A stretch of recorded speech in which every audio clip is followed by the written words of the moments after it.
meeting to order. In accordance with the open meeting law, the board states for the record that this meeting is being recorded by NORCAM, may be recorded by other local media. Please rise for the pledge. I pledge allegiance to the flag of the United States of America and to the republic for which it stands, one nation, under God, indivisible, with liberty and justice for all. Roberto, go ahead whenever you're ready. Mr. Chairman, through you, first item of business was the payment in lieu of tax agreement with Kearsarge River Park 1 LLC. I'd like to ask the assessing manager, Ms. Carboni, to come forward and maybe just give us a brief overview of the business terms of the agreement. And Andrew from Kearsarge has also come out this evening. One thing to note, you did have a form of the agreement in your packet that was being reviewed by town council. That review is still ongoing, so we're going to actually ask the board not to vote on it. But the business terms, I think, are pretty well spelled out in there at this point, and Andrew and Debbie can speak to that for your information. So I'd ask maybe if perhaps Debbie, maybe Andrew, just a brief summary of what the project is, and then Debbie, you could just talk about the business terms. Sure. Thank you.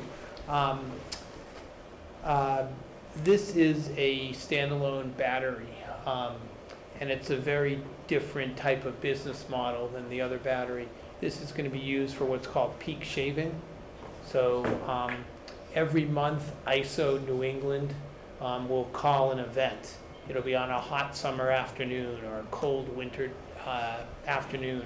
And these peak events, ISO New England will charge anyone who requires more power significantly more money.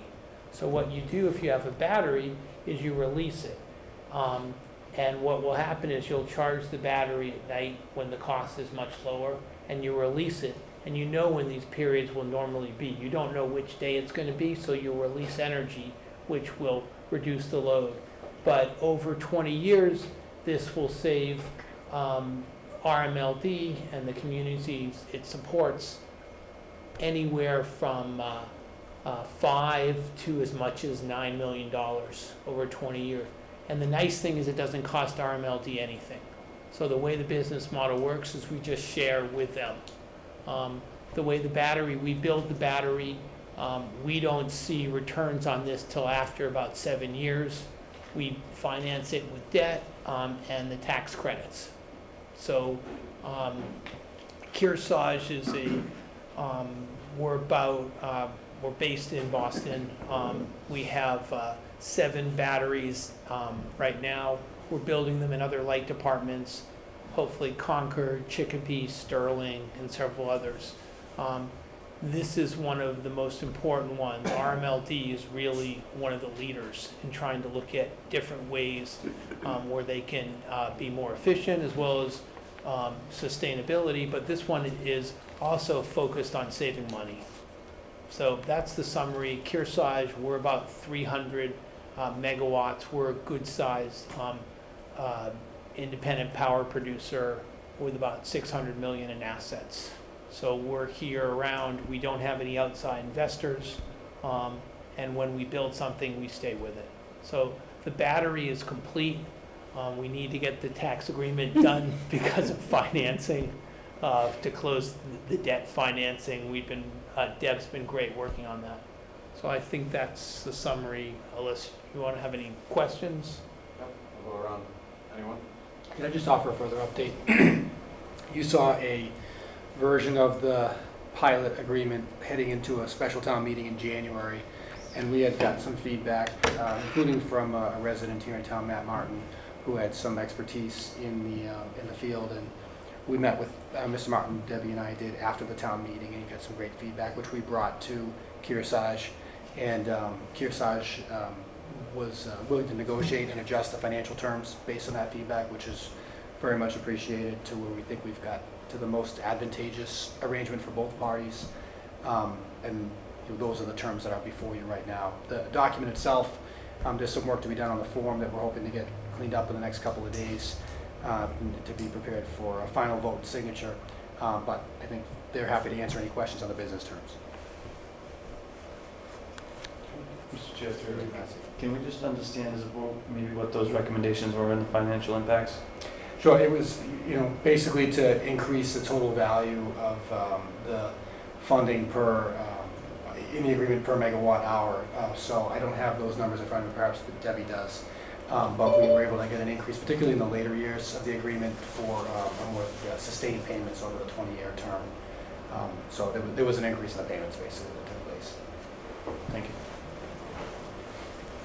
And this battery's going to be located where the public works is right now?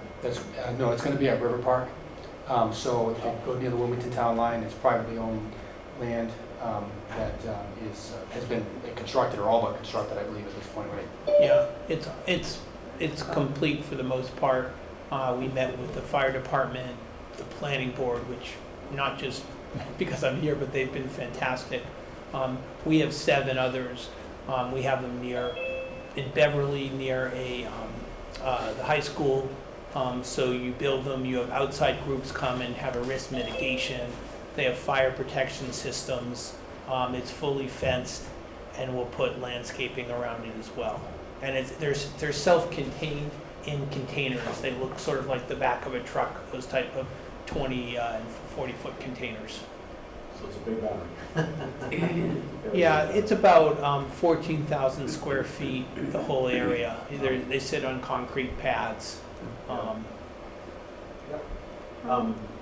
This is very similar to what you're doing with the Tesla batteries on the houses, where you do the 2-tier rate with RMLD, you charge it at night, and then when it's peak period, you kick the battery. So it's basically the same thing, correct? Yeah, but this is Larger. This is a lot larger, and this is a bit of a different approach in that we have a third party who runs the battery, who basically will release it to try to hit these peaks and events. Some of the other batteries, they try to participate in the ISO New England markets. That's not really what we're doing here at all.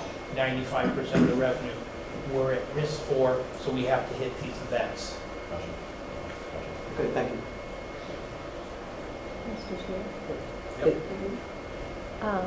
All maintenance, removal, all of that is hands off from us, correct? Yep, we had to put up a decommissioning bond, which we've already established for $3 million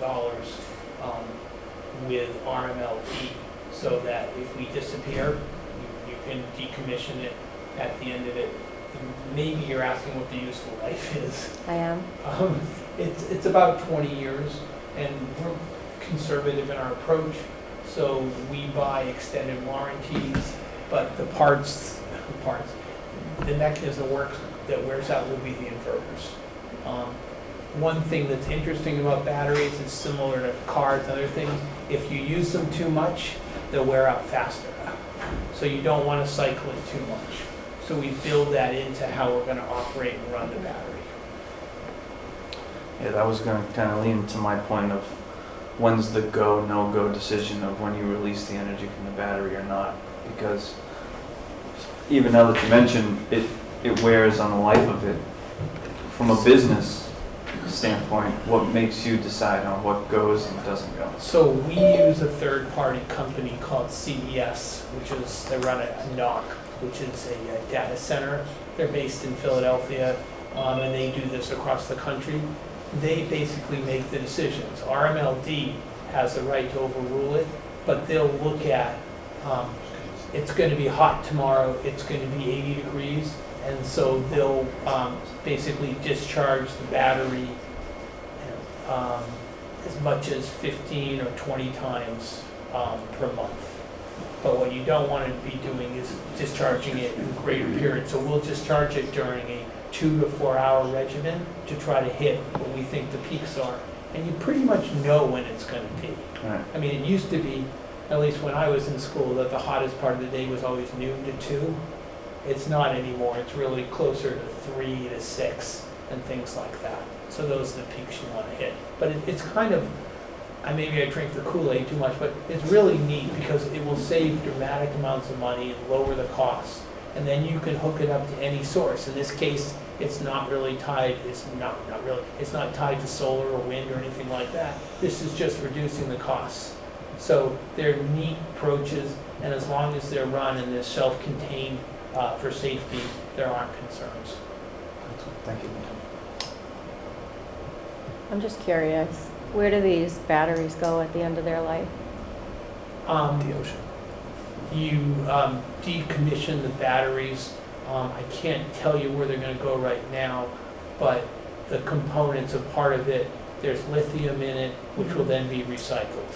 The rest is steel, metal, copper, The lithium gets wires. recycled? You can in 20 years, what's left of the lithium, it's a gel, it's not like a liquid. Okay. So it'll be recycled. The question is, at that point, what can it be used for? And I can't answer that. Okay, I'm just curious.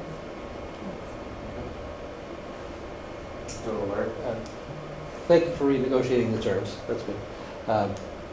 As far as viability of the tax credits, is there concern on your part as far as sustainability of the tax credits remaining available for the term of the contract we're signing? So it's a good question. The way tax credits work on this is once the project is put in service, you trigger the tax credits. So we'll have it operating in probably 2 or 3 weeks, so we trigger the tax credits. The other question is that going to change in the future with the new administration in DC? Some parts of the IRA will certainly change, but the investment tax credits that are tied to this ITC, most people believe they will still be out there, but you may need to use a higher component of domestic content. It's so important. The largest user of renewable energy is Texas. They have more batteries there, and they're big batteries. So this is what's considered basically 10 megawatt battery, 20 megawatt hours.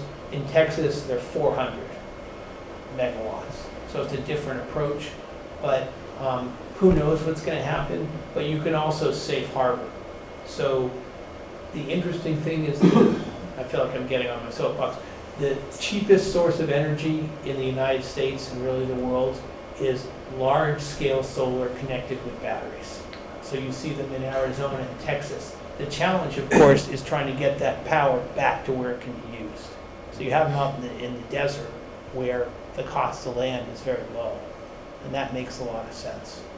You know, so my concern is sustainability as far as what we're signing. Again, if the tax. We're absolutely fine. We've already, Cambridge Savings Bank is financing this project with some other banks. They're actually buying the tax credits as well. And that's signed, that's done. Okay, good, very good, thank you. Good. Everything's bigger in Texas. Quick question more for Andrew. This board is next scheduled to meet in 1 week from tonight, Monday evening. How does that timeline work for where you guys are? I know you're close on the financing. We would love to get it signed and approved next week, if that's possible. Next Monday evening. Yeah, That works for your purposes? yep. Thank you. Okay, see you in a week. Thank you. Do you want me to go over anything? Are you gonna be here next week anyways, to do it again? Sure. We're planning right when we go over the We'll actual do a term, final review That's and then we right. can do it virtually if we need to. Okay, Okay. just so we'll have the document, Yeah. that's why. okay, great, thank you. Thank Andrew, thanks for coming up, Yeah. appreciate Thank it. you very much. My pleasure, thank you. Thank you. Sorry for stealing your seats. You didn't. Mr. Chairman, through you, I'll ask the police chief and executive officer if they want to come forward. I'm joined by the finance director to my left, and we are joined by the members of the finance committee who are seated here. I see 4 members. One online, 5. Yep, so we do have a quorum of the finance committee between those in the room and those who are here online. Just, by way of a reminder, probably more important now, that since we did have obviously a very difficult discussion on Wednesday evening, the 3 departments presenting this evening will present the budgets as they were submitted to you back in February, and so they'll be submitting what they are requesting. You get a little bit of an update as to what is going on in those departments, as you have heard from the other presentations. I think that there's at least one topic we will certainly need to discuss with regard to the timing of the hiring of firefighters, and I've talked to the fire chief. He's prepared to speak to that issue, to have the discussion, but I would just caution that we not focus too much on the aspect of this that is reductions, because there's a lot, I think, of discussion needs to happen with regard to prioritizing. So, you know, it's a fine line, obviously, if these folks are here, we have questions, we should be asking them. But there are 13 other departments that are not here this evening as well, so. And again, that's going to get discussed twice. We have two more. This is just so the public knows that if you're wondering why, this is something that typically has taken place in the last several years on Saturday. That's why it's a budget hearing that in lieu of that Saturday, that's why there's not the normal public comment or anything, because at that hearing, it would just be to go over these. And these are more, as budgets presented by fire, police, and DPW. And then, to Mr. Gilberto's point, that's an entirely separate conversation about what needs to be cut, if any, and how much. So, and something, so. Go ahead. Thank you. Chief, if you could just share your presentation out through Zoom, I can do that if you need me to as well. You're gonna have to. Just so that the folks at home who are on Zoom can see it. So, just, I sent you two, that you want the second PowerPoint? I didn't see the Oh, second, okay. but that's the most updated. Yeah, okay. Do you know how to share it? Well, you go ahead, town administrator. Yeah, so if you want to just expand this. Share. Presentation.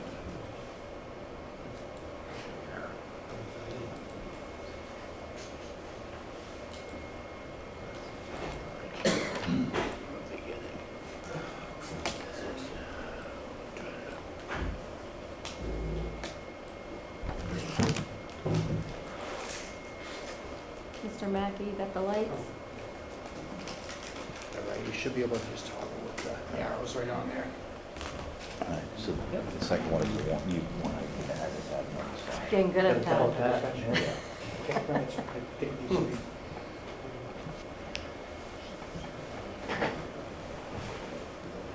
We good? Good evening, thank you. As part of our police budget proposal, I previously submitted a written document detailing our funding request and the reasons for it. For the purpose of today's presentation, I've been asked to focus on the issues and needs facing our department. I've prepared a brief overview of some of the highlights of our FY26 budget proposal. Each year during the budget process, our goals and objectives are set with a focus on how the North Reading Police Department can be a partner to contribute to the overall direction, priorities, and vision set by the town. I believe that our budget document is one of the most important statements I can make as police chief. Our budget is the foundation that provides focus for our department to effectively allocate our resources to some of the most important issues facing our community. I want to acknowledge all the hard work that members of the North Reading Police Department put into this budget. I want to thank Administrative Assistant Kayla Gardner for organizing and streamlining the budget and financial process. The administration, Administrative Lieutenant Joseph Thibodeau, who's here with me today, Lieutenant Thomas Incanasio, and Lieutenant Derek Howe, who also helped put this budget together. At the end of the presentation, I can answer any questions related to any of the budget documents. So overview, I'll speak about grants that we've received, our budget statement, small capital request, fleet management update, and FY26 goals and objectives of the police department. So in FY25, just to recap, we received a 911 training grant of $88,061.16. And this is for, covers all the annual mandatory 911 training for both the police and fire department. We also received a 911 incentive grant, which funds the IT support. This grant funds Delphi Technology contract to support IT infrastructure. An emergency medical dispatch grant of $5,524.82.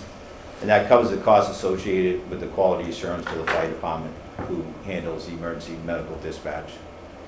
Body worn camera grant, we received $146,194.98. That would to cover the cost to purchase the body cameras, accessories for all the North Reading police officers, and on-site storage server at the police station. In FY25 received $2,249.08 from the U.S. Department of Justice for the Bulletproof Vest Partnership. And also we received $125,000 additional this year for the Drug-Free Community Director Salary and Benefits Grant. This is our 9th year with that grant.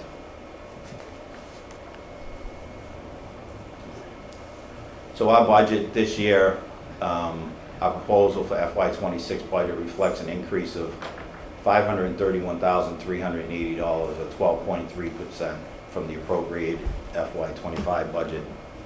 Just like to note, last year's budget, FY25 was a decrease of $49,000 from the FY24 budget, but this year we're up. And broke down some of the reasons for the increase. As you can see, $524,079 is on police personnel costs.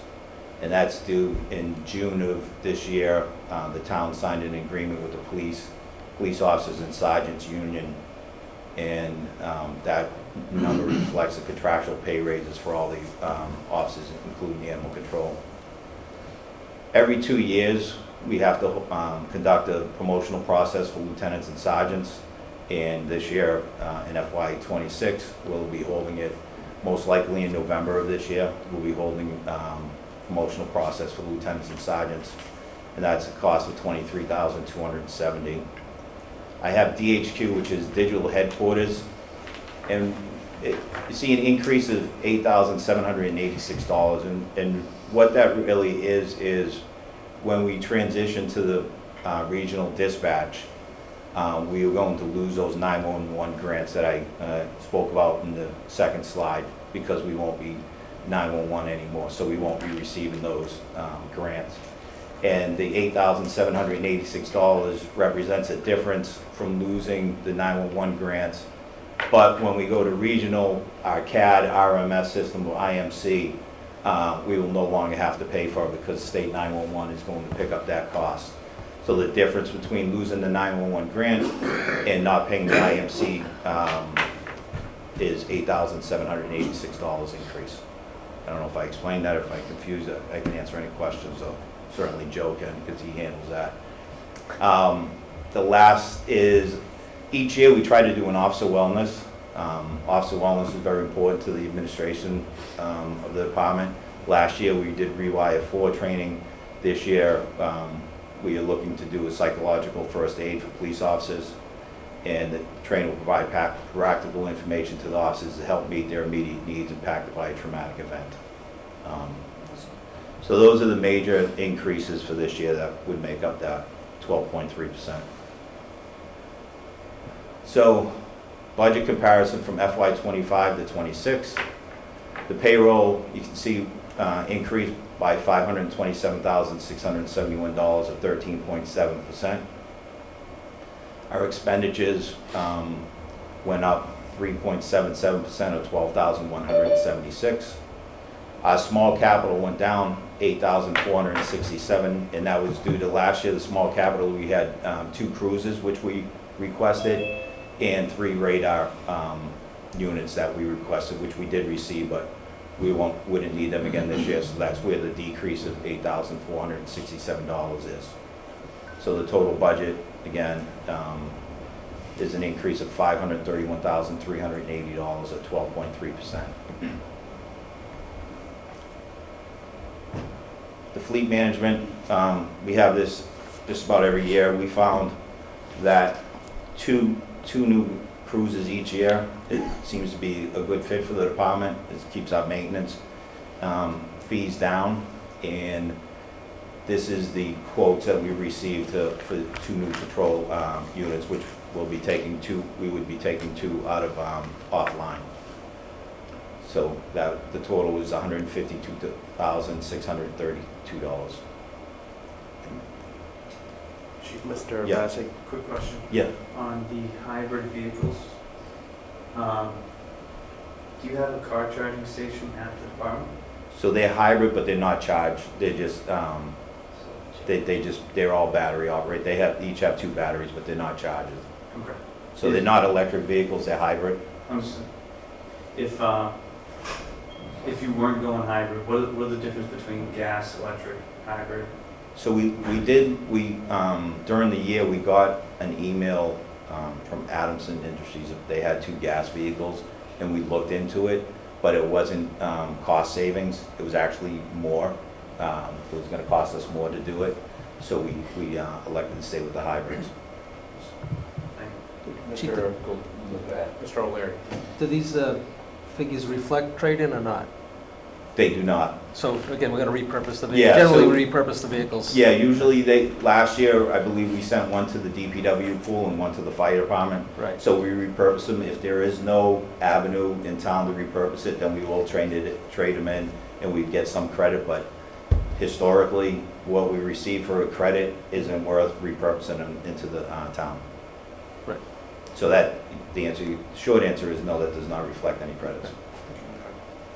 Part of the point I wanted to make is that we do repurpose a lot of the cruisers for municipal uses and then phase out some of the older vehicles. Yeah, so you can see them around town. I think the building inspector, the Board of Health, like I said, I know the fire department has one of them. So they're around town, and that's where they go into. Yeah, that's good. Thank you.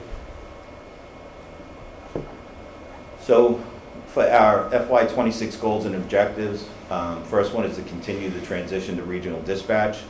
Throughout the year, we've been having, myself and the fire chief and Lieutenant Thibodeau have been attending onboarding with regional dispatch.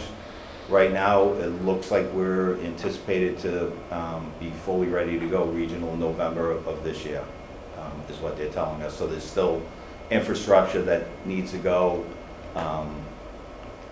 you know, cables and things I don't really understand, but they have to do that to get us ready. But they're telling us, and the main holdup seems to be them acquiring the equipment, because it's state 911, so going through the bid process and their budget process to get the equipment seems to be what's holding it up. But we're anticipating November of 2025 to go regional. In 2011, the department got accredited, and we get reaccredited every 3 years. So we're due to get assessed for reaccreditation in October. I think it's the week of October 20th of this year. So it'd be a 3-day cycle where they'd have 4 assessors come in and assess the department, make sure that we meet all the requirements for reaccreditation. And last time we got reaccredited, it was under version 5. So this is our first time going through 6, which is totally different. So it's and everything is online now, so it's totally different, but we should be ready. We actually have a mock assessment coming up next month in April to see where we're at. Also, like as I mentioned before, the lieutenant sergeant promotional process, which I believe is we get scheduled for November 8th. In September, we plan on having an police officer entrance exam to replenish our pool of candidates that we have. So that would be in September. That's a no cost to the town. The company that we use, they charge the applicants to take the test, so it doesn't cost the town anything. And then, as we have on there every year, even with Chief Murphy, continue efforts to minimize social and overall impacts of the illicit drug use in town. The drug-free community directives, objectives, this is from Amy. Develop law enforcement protocol for reporting alcohol-related incidents. Complete alcohol regulations. Updates and suggestions. Develop community outreach survey for opiate abatement funds. Reduce past 30-day use of nicotine by 2%. And complete one youth-led prevention activity. For mental health, substance abuse clinician Laura Miranda, these were her goals and objectives that she submitted for FY26. Increased collaboration, project production with the schools. increase participation in product of mental wellness action team, partner with Melrose, Wakefield, and Winchester Hospital Emergency Departments to streamline care for North Reading residents, increase collaboration and community partnership activities with the new Veteran Service Officer, and enhance and expand internal officer wellness possibilities to include implementation of new and creative options.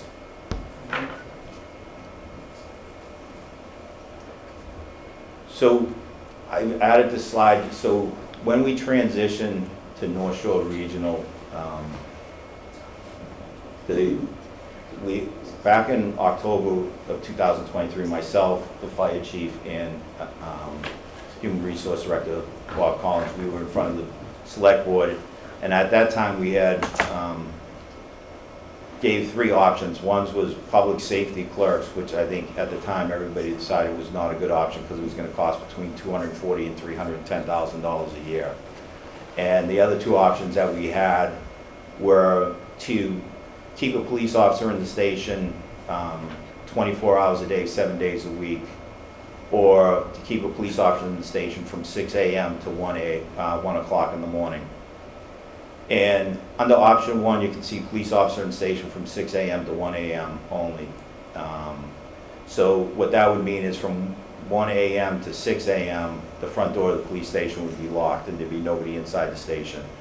Anybody that came to the station would, as soon as they came in, they would, somebody from North Shore Regional would speak to them, come over the intercom, how can I help you, whatever they would need, and then an officer would respond back to the station if need be. And then the plan that we came up with to best allocate the resources of the department is we would remove 1 officer from the 9 p.m. to 7 a.m. shift and create an elderly affair liaison, school resource officer, and a detective. We found that over the course of the last few years, we really have a need for an additional school resource officer. Our school resource officer, Paul Lucci, does a great job. But we found and we heard from the schools that he's really stretched thin, and most of his time is spent in the high school and the middle school. And he really doesn't get to the elementary schools, and it isn't probably providing the best service to the elementary schools. And we also could utilize another detective because the crime has changed. You still need boots on the ground, officers on the ground to handle crimes, but as we all know, cyber crimes and internet crimes have taken over how we handle calls. And most of those calls and cases end up in the detective division. And when we sat down as a command staff in the department, with the number of officers that we currently have, we talked of how can we provide the best service to the community and the needs that they have from us with what we currently have for personnel. And we made the decision that once we went to regional, if we took 1 officer off the overnight shift, so we'd still have 3 officers. We'd still have a sergeant and 2 patrol officers, and they would be out on the road just like we currently have 3 officers on the road. Just we wouldn't have anybody in the station. And we reallocate those officers to Elder Affairs Liaison, School Resource Officer, and a detective. The second option, option 2, was if we didn't move officers off the overnight shifts, and we wouldn't have an additional school resource officer or detective, and we would have a police officer in the station 24 hours a day, 7 days a week, so the front door of the police station would never get locked. If we wanted to do that and still have the two police officers accomplish the school resource officer and detective in option 1, that would require us to hire 2 additional officers at roughly $152,000 per year.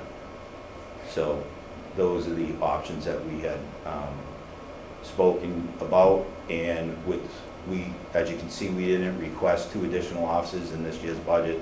So our plan would be to go with option 1 once we go to North Shore Regional. And I'm sure there's going to be questions in it, we can answer them. So In closing, our FY '26 budget reflects an increase of $531,380 at 12.3% from the appropriate FY '25 budget. We ask for your support, leadership, and true partnership in our efforts as we work together to overcome the town's challenges. And that's I'm gonna bounce, I'll go to everyone just through the chair just so we can make it efficient. I'll start with Finance Committee. Any questions? Chief, I threw you to the Chief. Chief, I just have one question. Can we go back to the slide about option 1 and option 2? So you're suggesting that option 1, but that you also were talking about hiring 2 new officers. And did I hear you say that those 2 new officers were also in the budget already for this upcoming year? No, they are not. Okay. We did not submit them for Okay. this year. And do you envision I mean, how many people go to the station between 1 AM and 6 AM? I mean, I'm sure there are emergencies, okay, but, Yeah, so obviously there's no exact number, but when we sat down as command staff, and like I said, how can we provide the best service? Based upon the number of walk-ins that we do receive between 1 AM and 6 AM, we felt that it was a low enough number that it would be best to remove them and put them into those other positions. But like you said, usually if somebody comes into the station between 1 AM and 6 AM, it's an emergency. It's not somebody coming in to ask directions or use a drug drop box. It's usually an emergency, but there is safety in place where as soon as they come in, somebody from regional will speak to them and ask them what they need. and then if they have a real issue, a North Reading police officer is called in? Yeah, so the regional would then call the sergeant who's on duty and tell them what they have, and then either the sergeant or one of the officers would come back to the station. Okay, and then could I, one other question. At what time, if you know, did our police stations start being open 24/7? I've been here 32 years and it's always been open Oh, as far okay. as long All as right, I've been here. So this is, okay, Yeah. thank you. Mhm.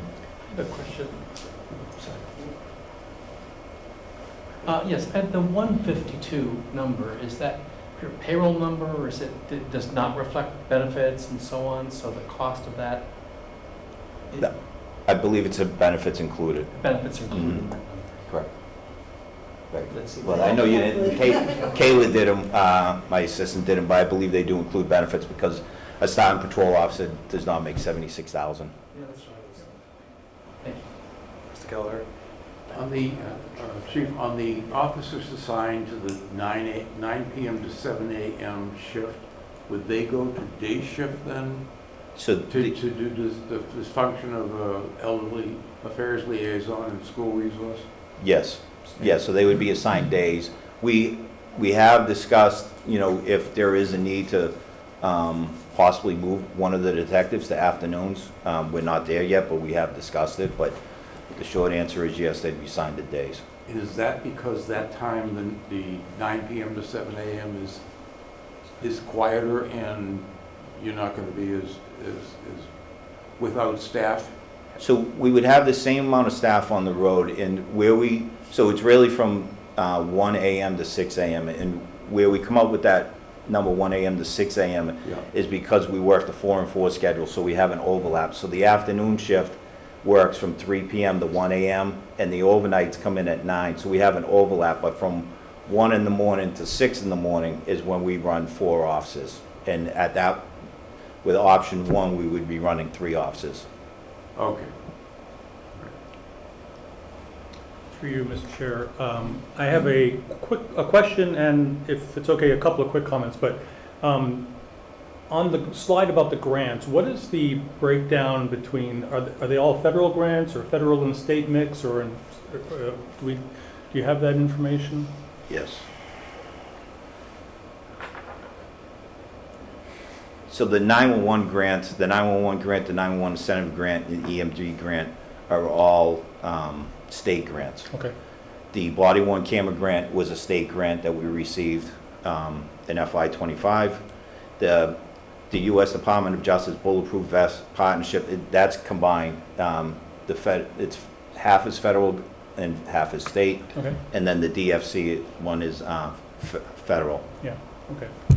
And two quick comments. One is, I really appreciate in your, in the budget document, the very explicit use of goals and objectives for the department.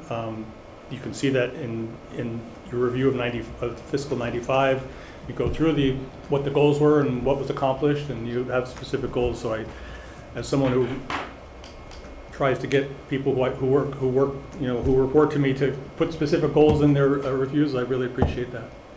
And just as a point of personal privilege, I don't think I ever had an opportunity when I was for the 6 years on the school committee, just to in person thank you, the department, for all the great work they do in coordinating with the schools. Obviously, Officer Lucci is a great school resource officer, but the whole department is great at coordinating, whether it's school safety or special events. I think particularly one of my favorite events of the year is the Halloween event that the Masters puts on, that the whole town, all of Town Hall participates in one way or another. So anyway, I just want to say thank you to you and the department for all that work. I appreciate it, thank you. One quick one. I was just going to go around. Mr. Massey? We have one more. Oh, I just had one quick Oh, I'm question. sorry. No, that's Through fine. you, Mr. Chair. I'm The budget that you have allocated for the lieutenant and sergeant promotions, is that for salary increases, or is that just a run process? What is that? We hire a outside vendor to conduct the process. So each process consists of a written exam and then an assessment center, which is an assessment center, just scenarios that they go through. So the first part of they would take a written exam based upon the material that we request, and then they would go through an assessment center after that. But that $23,000 is to pay the vendor to conduct the process. This is in lieu of civil service. We get out of civil service. So we'll run our own. 2016. Yeah, 2016. So rather than go through the Civil Service Commission, we run our own. Is it more stringent or less stringent than the civil service? Less. It's very similar. It might be, I don't know if it's less stringent, it's less red tape maybe, if that's politically correct to say, but the officers still have the same protections that they have through civil service. But like Mr. O'Leary said, in 2016 when we left, it gave us the freedom, because when we hired, we'd have to go through the civil service list. Now we have, like, our entrance exam is open to anybody, and we can hire the best candidates without having to go through the top 3 that civil service provides us. And the assessment center certainly enhances the ability to better screen the candidates, see who's better suited to serve the community, rather than just a civil service exam test score. So the written test is based upon material that they have to study. The assessment center, like we've talked about, is you want them to study the material, and they know, which is very important, but they're a patrol officer or a sergeant one day, and the next day they're a sergeant or a lieutenant. The assessment center puts them through scenarios that they would be faced with when they got that promotion, and see how they handled it. So it better prepares them for when they take over for that supervisory position, compared to just having the book knowledge. Mr. Massey, you can continue if you have another question. Yeah, I got a few. Mr. Chair, through you, the drug-free communities grant, $125,000. Is that the salary of this individual? No, that's the salary, benefits, and money that she has to run her various programs. And then in 2026, so this is 2026 budget proposal. This is, it used to be federally granted, now it's no longer, starting in 2026. So it runs until, I actually asked Amy today, till I think September of '26. So in FY '27, it would not be funded through the drug-free communities grant. So we'd have to look, the town would have to look for other sources to fund that. So that wouldn't be part of the 530, the 12.5%. No. And a mental health substance abuse clinician, you mind going to that real quick?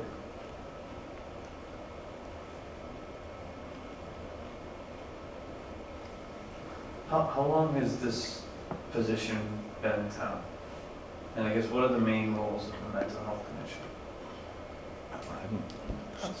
2018, I was gonna say 2018, so 7 7 years. What Laura does is she follows up. What we found, there was a void, and we were handling, dealing with residents, and then when we were done with them in law enforcement, that was the end of it. And what we do is we refer everything to her, for follow-up. So she helps the families and the individuals get in treatment and follow-ups, resources that they need. She's part of the community impact team, so she does trainings. I know she spoke with the Veteran Services. They have a couple programs up at the senior center, so she does outreach to different members of the community. And she also helps us internally with our officer wellness programs. So. Is this funded by grants, or is this position funded by North Reading? North Reading. It's in our budget, part of our salaries. Understood. The one school resource officer, I certainly wish we could have a school resource officer at every school. Personally, I don't see the benefit in having one to cover all schools. I think that there's a gap there and there's a risk. So if we had all the money in the world, I'd definitely put a school resource officer at each school. I think that's critical.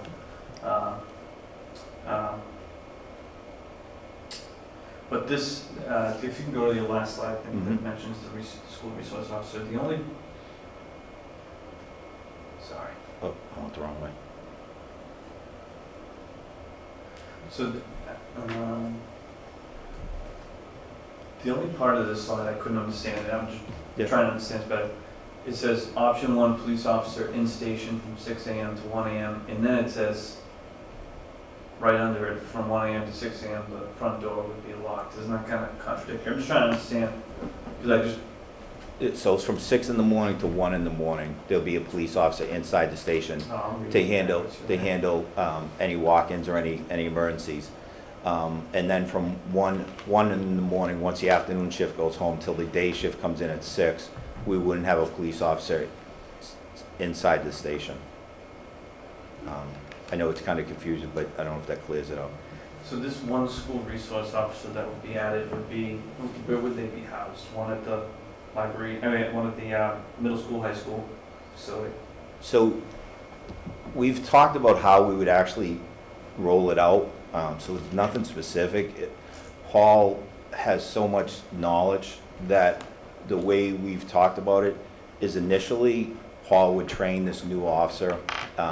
So we wouldn't really have defined roles like you would cover the schools, but how eventually when everything got up and running, trained, that we would see that probably one would be responsible for the middle and high school, one would be responsible for the 3 elementary schools, but it would cross, it would mesh, like whatever they needed, they would need, but like as far as trainings and talks that Paul does in the elementary schools, the new school resource officer will probably, once they're able, would take on that role of doing those public talks and educational. I do like option 1. The only thing is I still don't, adding a school resource officer is excellent. I'm all about it. But I just don't see not having,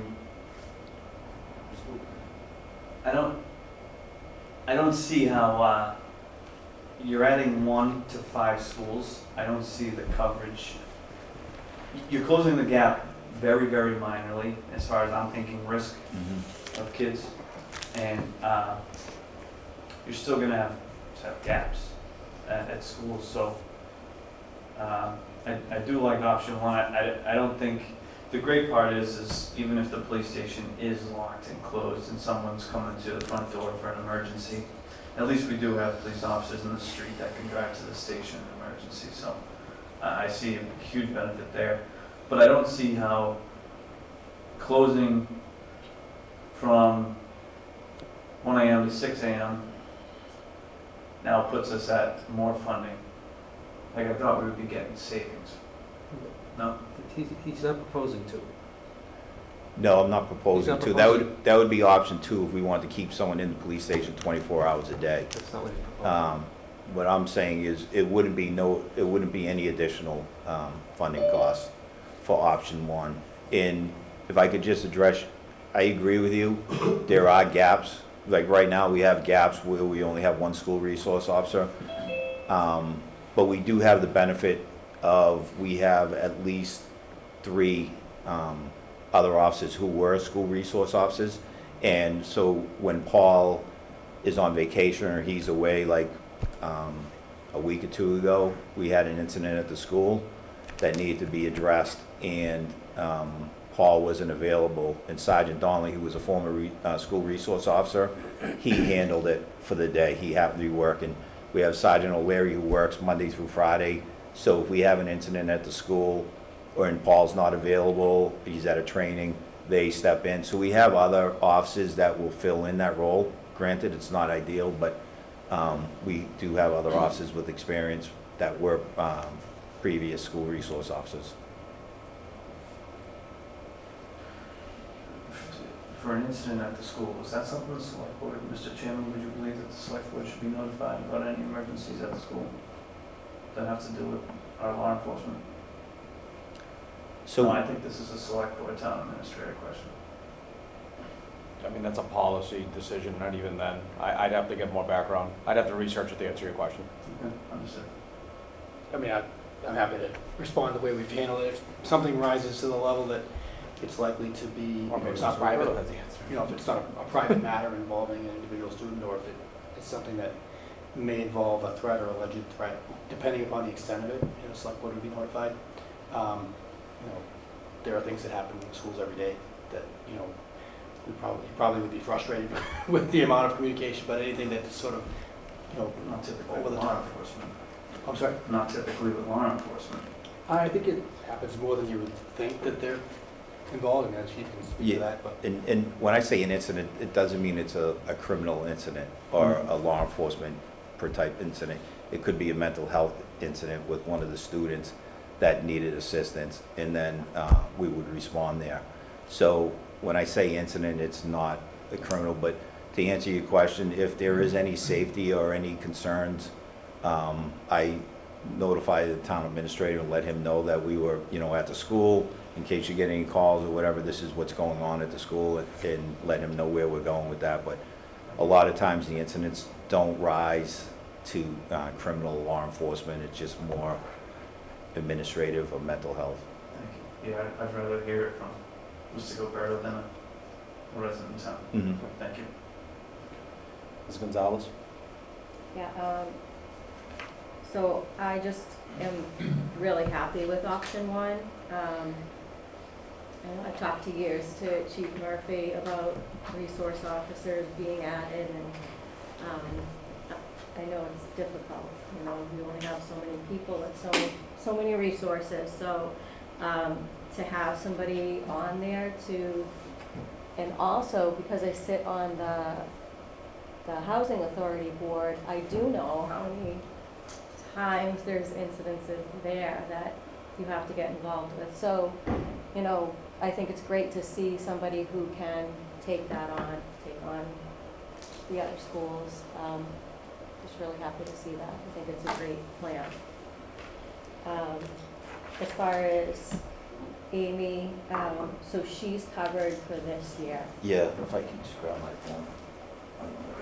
And then that's the last year of the grant, correct? Yeah, there was some talk that they were gonna extend it, but Oh, that hasn't gone through. Yeah, so it the might. grant is awarded in 2 5-year terms and they're capped at 2 terms. There's been some discussion at the federal level about whether that might be extended Okay. to allow us to compete for a That'd be third great. term of years that I'm not exactly sure what it would be. But my understanding is that our last year, year 10, will expire September 30th, 2026, which would actually be in fiscal year 2027. So we fully anticipate the police department making a request for funding the position in the program in its fiscal year 2027 budget request. I mean, I just hope everybody knows how much she does, how valuable she is. Her and Laura, when you talked about community policing, like it's the scenario that other states look at us because it's been done so well. So we would hope that we would continue that. Other than that, Yeah, just two questions. One is following up on Rich's comments about the grants. It's approximately 375 total. That's about 8% of your budget. Are you feeling secure that, I know the 125 is going to be coming in, or should be coming in, but the other 250, is that at risk? And how would we make that up if you don't get a grant? So the 911, the first three, the 911 training grant, incentive grant, and EMD grant, we wouldn't need once we went to regional, because we wouldn't be responsible for the 911 system any longer. So those we would lose, but we wouldn't need them because we're not handling 911. So the training grant, each police officer and firefighter who does 911 dispatching is required to have 16 hours of continuing education training each year. And that's where that 88,000 is. But since they're not going to be 911 dispatching anymore, we wouldn't need those 16 hours. So we wouldn't need that. The body worn camera grant, we purchased 35 body worn cameras in June. The town came to an agreement with the patrol officers and sergeants union. So we have those. We completed the training 2 weeks ago, and we're getting ready to roll those out and have them on the street. I was hoping to already have them. We're working through some, just some administrative differences that we were told from the sales rep compared to the trainer when she came out and trained our officers. So we just want to make sure our policy aligns with what we're actually doing. But we're ready to go. All the officers have been trained. We have all the equipment that we need. It's just a matter of fine tuning the policy before we actually roll them out. So, yeah, and that's good for 5 years. So there'd be no cost to the town for the next 5 years for the body worn camera program. We're hoping if they do offer another grant this year for the body worn cameras, we would apply for it to maybe get some accessories, some holders for the cameras and things like that. But nothing that we would need to roll out the program. We have everything we need. So on the budget, have you anticipated, maybe I just don't see all the figures, that you're going to lose some grant money that's going to be made up in that 540,000? No, that 531,000 really has nothing to do with the grants. These grants are separate from the payroll and the expenditures. So if they fall away, which they may, how do they get made? I mean, you just don't need them anymore? We just wouldn't need them. Okay. Like I said, the 911 grant we don't need. The body worn camera we don't need. We will apply if they do offer it, just to get some things that we weren't able to purchase with the money that we had. The bulletproof vest is not going away, so we'll still have that. Okay. So losing those grants, there'll be no effect on the operation of the police department. Okay, great. And then for the school liaison, I can't help but think he's devoting almost all his time to the schools. This is probably an accounting issue, but why isn't he being allocated to the school budget for all the time he's spending in the schools? And there's probably a good reason, but it just seems obvious to me that you would take full, if not part of his salary and assign it to the school budget because he's working for the schools, basically. So I don't know how to answer that question. It just seems obvious to me that it should be something that maybe happens. And I just would say it's more of a policy decision and discussion, and it's something that we could bring up in financial planning for discussion. There is an end-of-year report. I don't know if school resource officer ties into that report or not.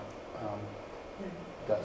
Yeah, so that, it is reported as a contribution by the town towards the school's budget, but, in terms of, how it's paid for and changing that structure, that's probably something we should bring up with financial planning. Okay, I'm bringing it out as an issue. I don't have a good Appreciate answer. that. Thank you. Thank you, that's it. Mr. O'Leary? First of all, Chief, Lieutenant, we're grateful for the police department, police force that we have, the job they do. They make us proud every day, and they're 24/7, 7 days a week, and I know everybody appreciates it. And I particularly want to acknowledge that and state it publicly.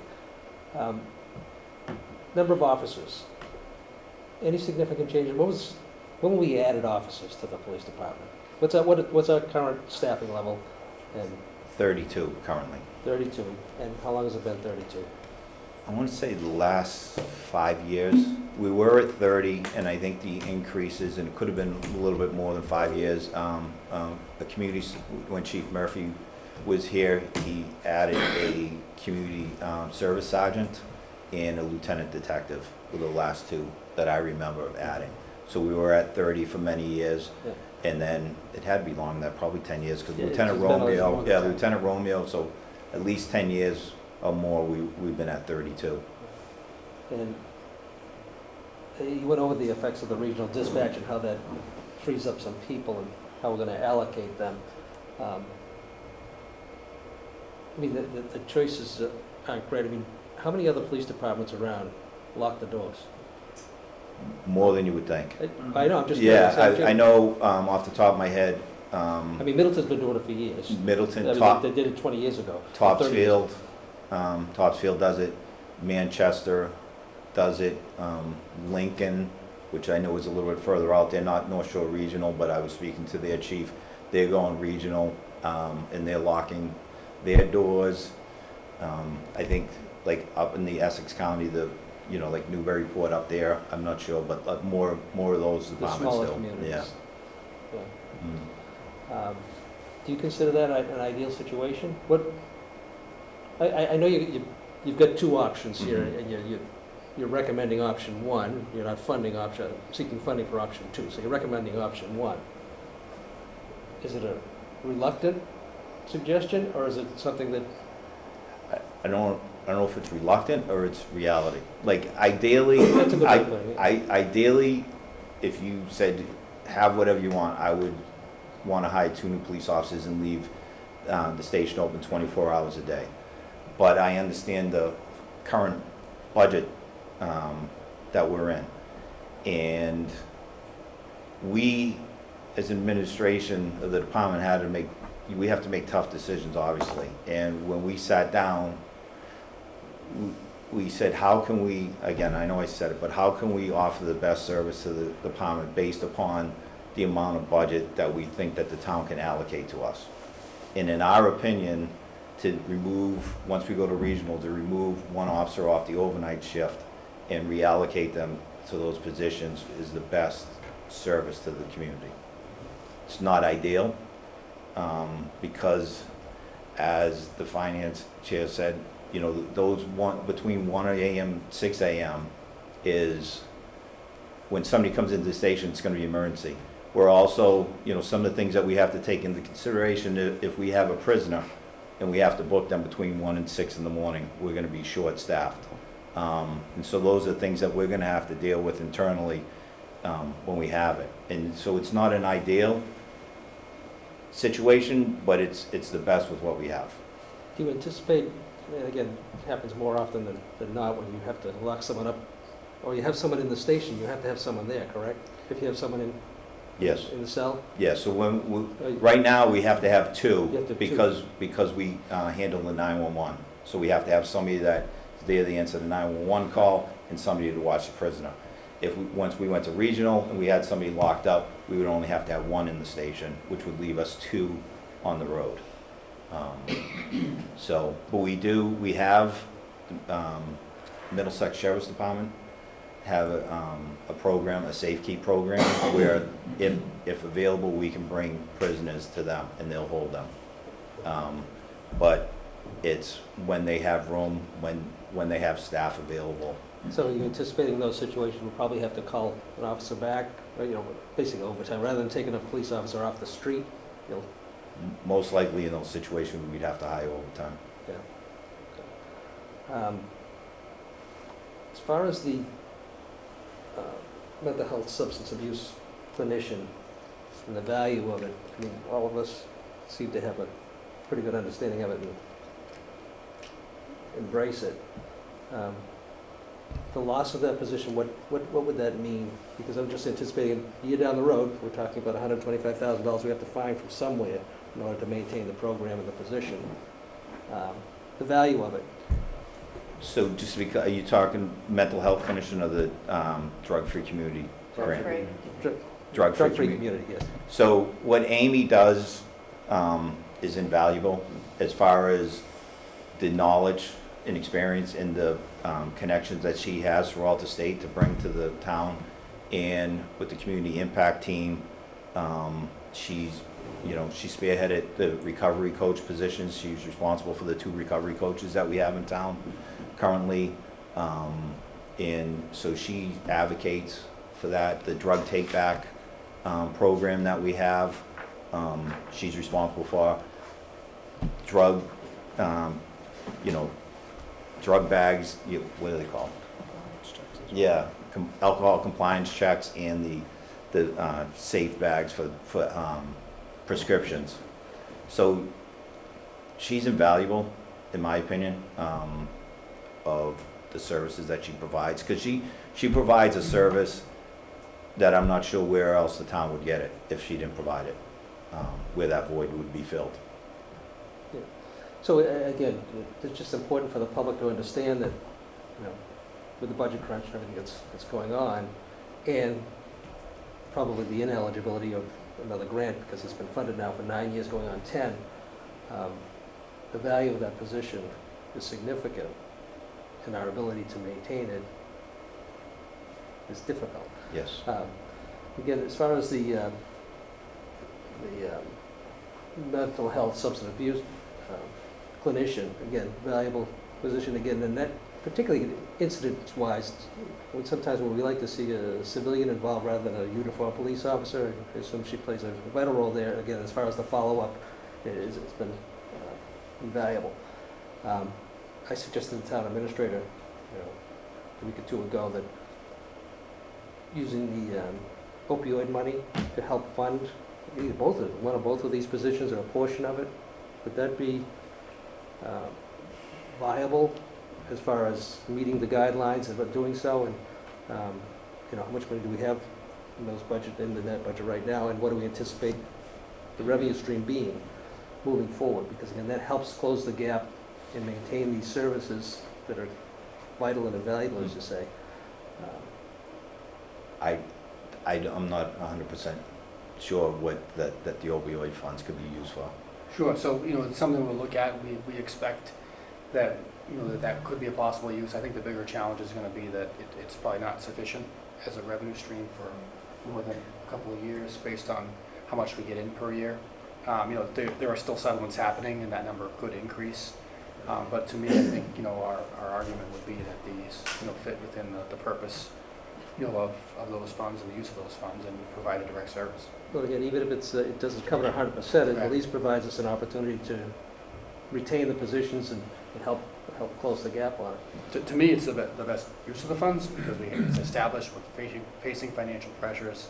There's some, less expensive things that we've done with that funding at this point, but, we've already identified the community need in these 2 positions.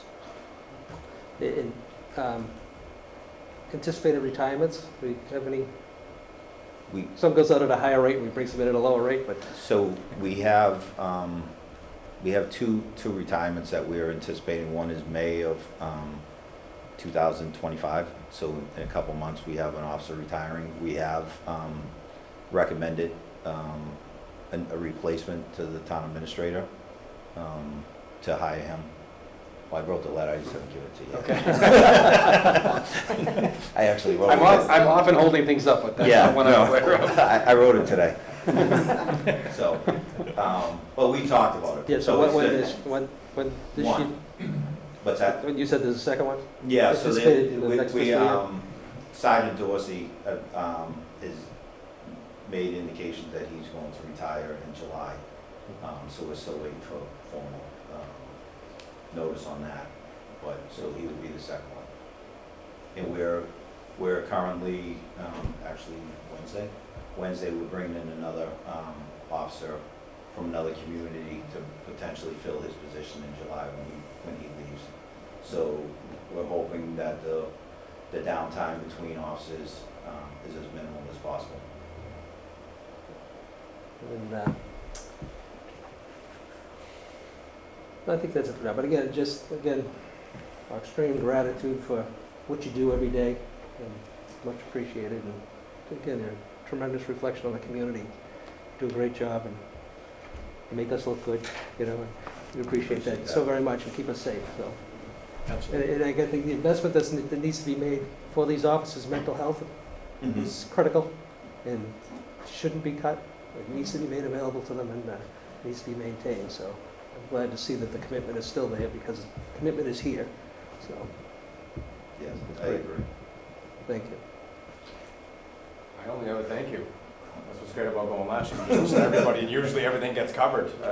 All my questions were on that option 1 and 2, and that's where we spent now. But thank you for being here. I know that, I know everyone's very cognizant of the budget, and it's sometimes hard, especially when it's public safety, where it's not so simple to just not do something. So I appreciate that. So, Okay, thank you. thank you. And I think Mr. O'Leary spoke for the whole board, that, our thank you to you every day. Thank you, we appreciate it.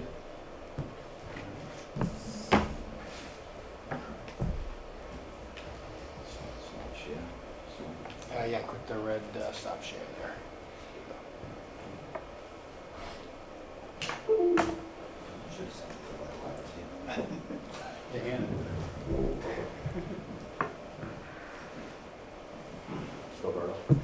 Through you, next up is Chief Stats from the Fire Department to present the fiscal year 2026 request from the Fire Department. You'll see some similar themes with regard to both staffing and the regional dispatch transition that will occur during the course of fiscal year 2026. I will note that the request reflects what was transmitted to the board and to the Finance Committee on February 12th or February 14th. And does not account for any potential reductions that might take place during a later point in time in the process. You have the budget. He has a presentation. You can go right in the computer there. We can share that out on Zoom, Chief, as well.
Mr. Chair?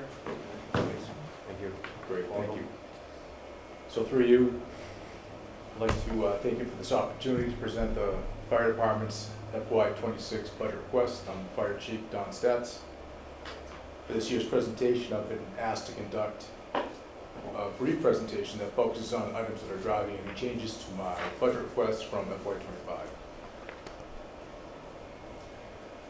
the beginning of this presentation, I think it's important to identify and make a budget statement that the North Reading Fire Department is committed to serving the citizens of North Reading in the most professional, effective, and efficient manner possible.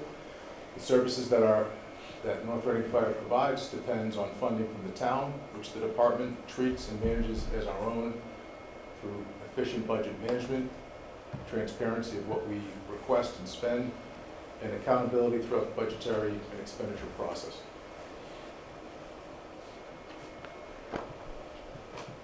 As a brief summary of FY '24 and this budget request and what we've accomplished, the department's requesting $5,252,358, which is an increase of $922,000, or $923 roughly, over FY '24, which is 21%. In that request, we're asking for 4 additional firefighters, which I'll get to in future slides. As a summary, we responded to 3,010 calls in in calendar '24, and it's the first time that the North Reading Fire Department has reached the 3,000 call mark.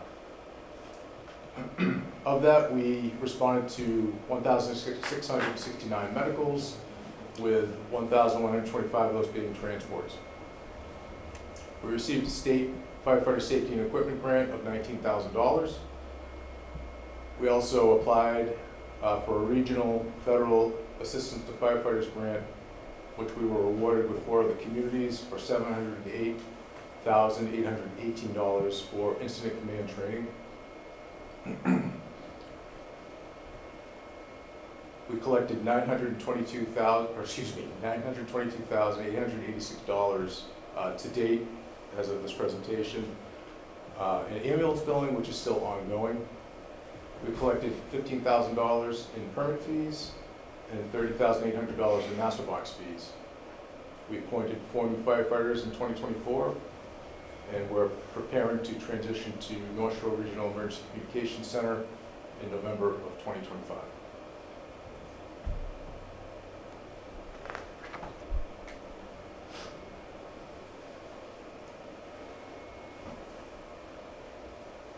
For my budget request, I have basically 5 different subcategories within my budget of operations, fire alarm, EMS, the call department, and the mechanic.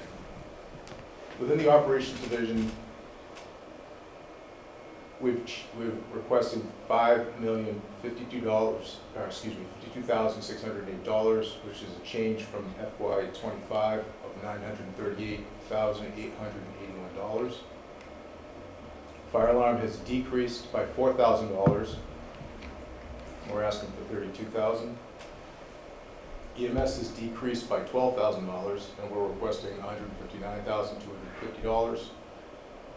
The call department and the mechanic lines have remained the same, of $7,000 and $1,500 respectively, for a grand total of $5,252,358.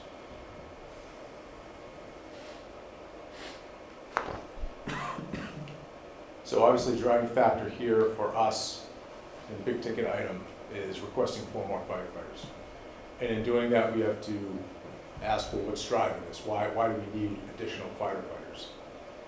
And that's really a cyclical and intertwined process relating directly to the call volume of the department, which drives the need for increased reliance on the callback system and getting off-duty firefighters back and responding to emergencies within the community. The failure of that system, which basically results in safety issues to the community and to the department. So in addressing call volume, so our calls compared to 2023 have increased overall by 136 calls. Medically, we decreased by 18 calls, and our transports were down 103 calls. So EMS resulted in 55% of our calls, and transports were 37% of total calls. Those numbers are important because as calls go up and we're transporting more often, even though we had a decrease, we're out of the station a lot more, and we have a much higher dependence on that callback system, like I've already said.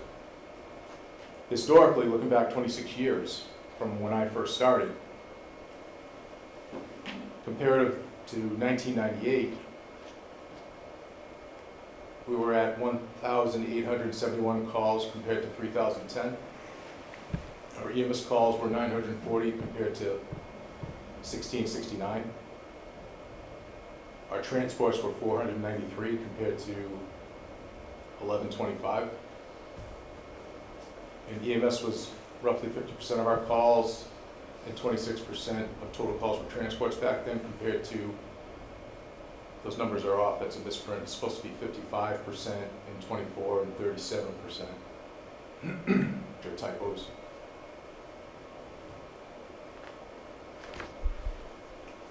But overall, our calls for service have increased in that time by 61% in total calls for service. Our medical calls increased by 78%, and our transports increased by 128%.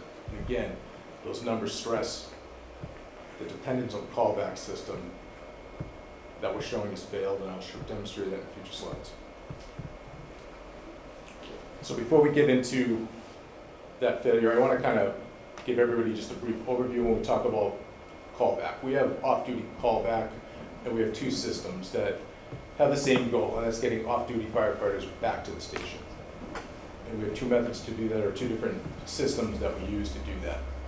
Station coverage, which is basically things that we are hiring selectively, basically like in kind of whatever has left the community, whether it's an ambulance transport or hiring back two firefighters, or if we're providing mutual aid to another community in a fire capacity, or hiring back the duty crew, which is a captain and 3 firefighters. And that's selective and limited to that amount. Versus callback, or box alarm callback, which is a recall of the entire department, and it's not selective. It's incident driven for house fires, suspected house fires, hazmat calls. We have multiple calls that hit us all at once sometimes and just exhaust the on-duty resources.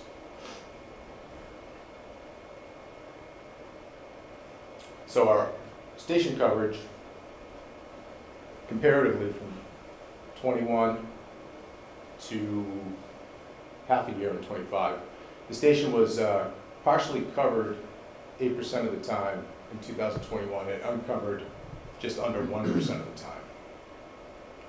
In 2022, the station was partially covered 28.3% of the time and uncovered 6.8% of the time. In 23, 46.9% uncovered, or excuse me, partially covered, and 12% uncovered. In 24, it was partially covered 41.4% of the time and uncovered 9.2% of the time. We only have 6 months worth of data here on 25, but it's actually improved a little bit. And it was partially covered 27.6% of the time and uncovered 7.8% of the time. And I have that highlighted in yellow, and I think that's part of one of the methods that we're using to encourage people to come back, which we've seen shows a little bit of improvement right now, but we can discuss at a later time.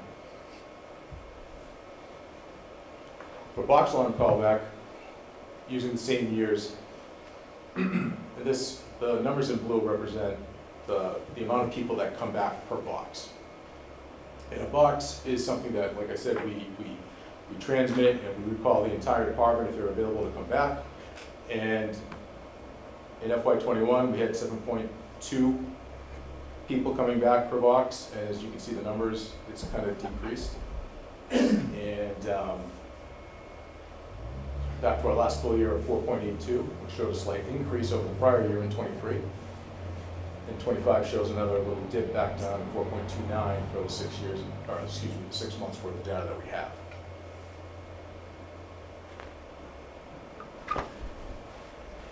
So what's driving some of this? You know, these are areas that we've identified before and in the past that just about 60% of our force lives out of town. And that's due directly to housing prices and the availability to find them. You know, so 13 of our members live out of town. A lot of these members have young families. They have second jobs. Their second employers aren't willing to release them to answer the call. And a lot of it has to do with work-life balance as well.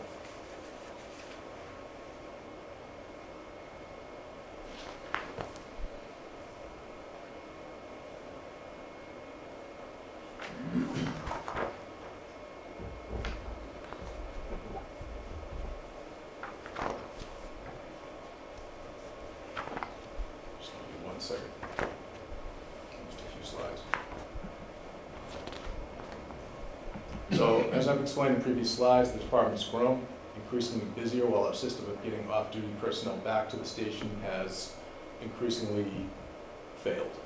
This creates potential safety concerns to members of my department and the community when there's not enough staff present to safely handle the next emergency.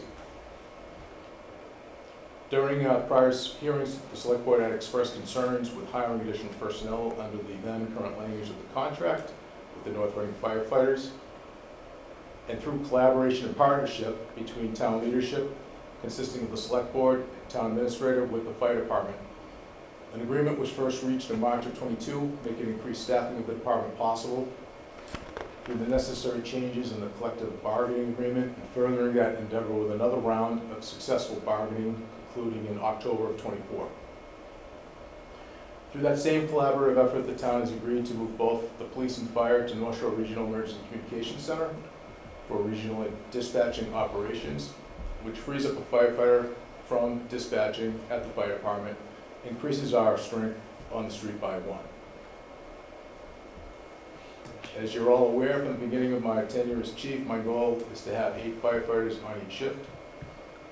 8 firefighters will allow the North Reading Fire Department to respond to 2 minor incidents at the same time, or respond to 1 major incident with multiple apparatus, and much safer staffing levels to mitigate that threat. Reaching a staffing level of 7 firefighters per shift will be a great milestone in that progression of where the department's staffing level truly needs to be at. Safety concerns continually drive the need for increased staffing in the fire department. The department has relied on a system of calling back off-duty personnel to supplement the on-duty staff for over 40 years, very reliably for 25 of them. Over the past 15 years, the system has eroded to a point that I now point as failed. Not having the correct amount of personnel is an extreme safety concern of mine, which directly affects the safety of my staff and the public. And call volume has increased over the previous year with our calls for service at 2010. Department system to call back off-duty firefighters has continued to fail to backfill the station efficiently for multiple reasons, as I've already addressed. By increasing the shift size with additional staff, both with an additional hire per group as well as the current 6 firefighter on the street, once the transition of North Shore Regional is complete, the department can now handle 2 minor incidents simultaneously.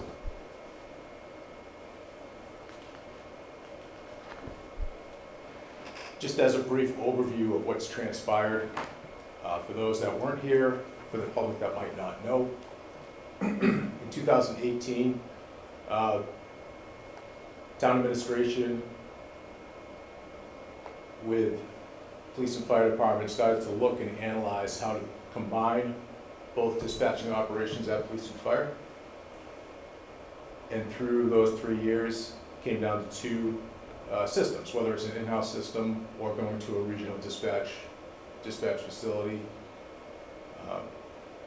That was presented to the select board, and in February of '22, a letter of intent was signed by the board for regional to pursue and conduct a feasibility study to make sure and see how them onboarding North Reading would affect them and what infrastructure changes they would need to make. In June of '22, the feasibility study was completed and presented to the select board. In March of '23, the select board voted to pursue onboarding with the REC and the development of North Reading's inclusion in the IMA, or the intermunicipal agreement that all towns that belong to the REC are part of, pending state 911's approval, because the feasibility study was presented for us to present to the board. It was also presented to state 911 to see if they would accept us. In June of '23, state 911 approved North Reading's inclusion to the IMA if it was approved on our side. The select board approved the intermunicipal agreement and was signed in December of '23.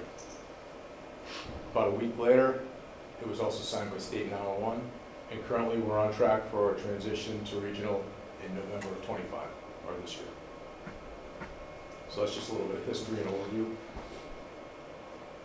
So currently,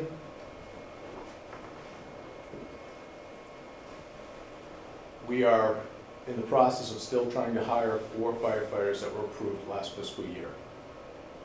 And with that, we'll have 5 on the street, and our dispatcher, until he transitions, will still be in the station. With that being said, with this increase, we'll have less reliance on callback, and we'll reduce station coverage hiring by 1 firefighter.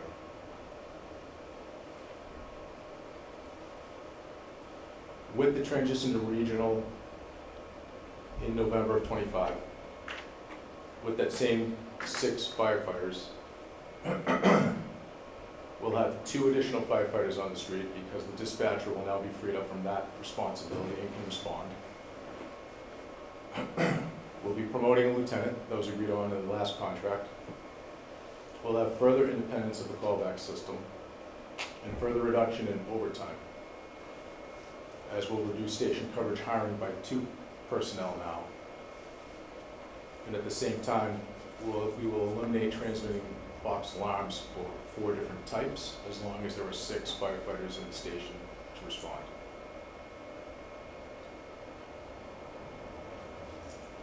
My request, or this request, to add an additional firefighter on top of that. We'll have 3 additional firefighters on the street, furthering our independence from the callback system and furthering our reduction in overtime. Station coverage hiring will be reduced by 3 at this point, with the same 4 box alarms not being transmitted, with the addition of no station coverage hiring for responses between 11 to 6, which we currently do. So all I'm trying to illustrate here is that there's a seesaw type effect. As staffing goes up, reliance on the callback system and the overtime goes down.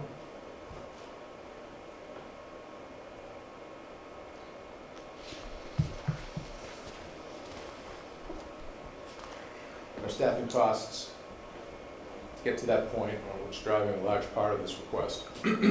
Our annual costs are $383,128 for salary and annual training costs. Those annual training costs are additional or mandatory training for EMS, if they're paramedics or whatever level they happen to be at that moment, as well as fire training.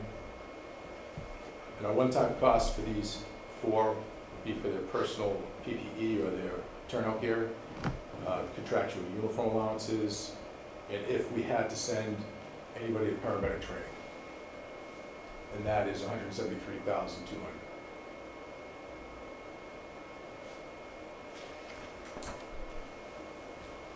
So you guys understand, and I'm not sure if you all do or you don't, however, I think it's important that we point out the hiring process because, as I've said in prior budget hearings, it's been difficult, and it's a difficult time to hire.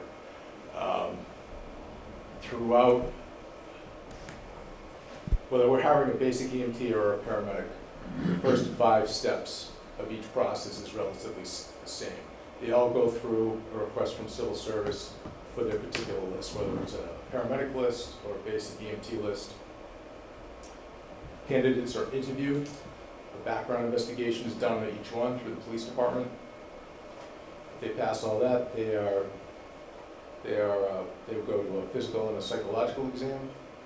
And if they pass that, they go to a civil service physical ability test. After that, things change a little bit. They're both appointed. Paramedic would be appointed without contingencies other than they need to maintain their paramedic. A basic EMT would be appointed with the contingency of employment that he must attend and pass paramedic training and then pass his state licensing exam. So paramedic training alone for each candidate that we have to send is just over $16,000. So when I talk about hiring and when I talk about delays in hiring, there are different reasons that we're doing that. So number one, I want to make sure that for the department, we're making the right, or we're hiring the right people, and that we're trying to hire paramedics first. It saves the town money. It's logistically easier on the department, so we don't have to move people around quite as much to make different calls work. And ironically, both are dependent on the civil service list, which I've been waiting to change, and that should be occurring tomorrow. And I just want everybody to understand that it's not quite as easy as just hiring people and putting them in service of the fire department. So there's a lot of consideration done.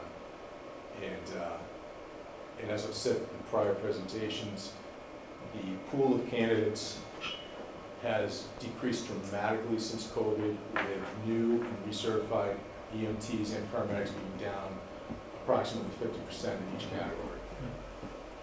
So it's also a very competitive process with different departments that are trying to get those same candidates locally.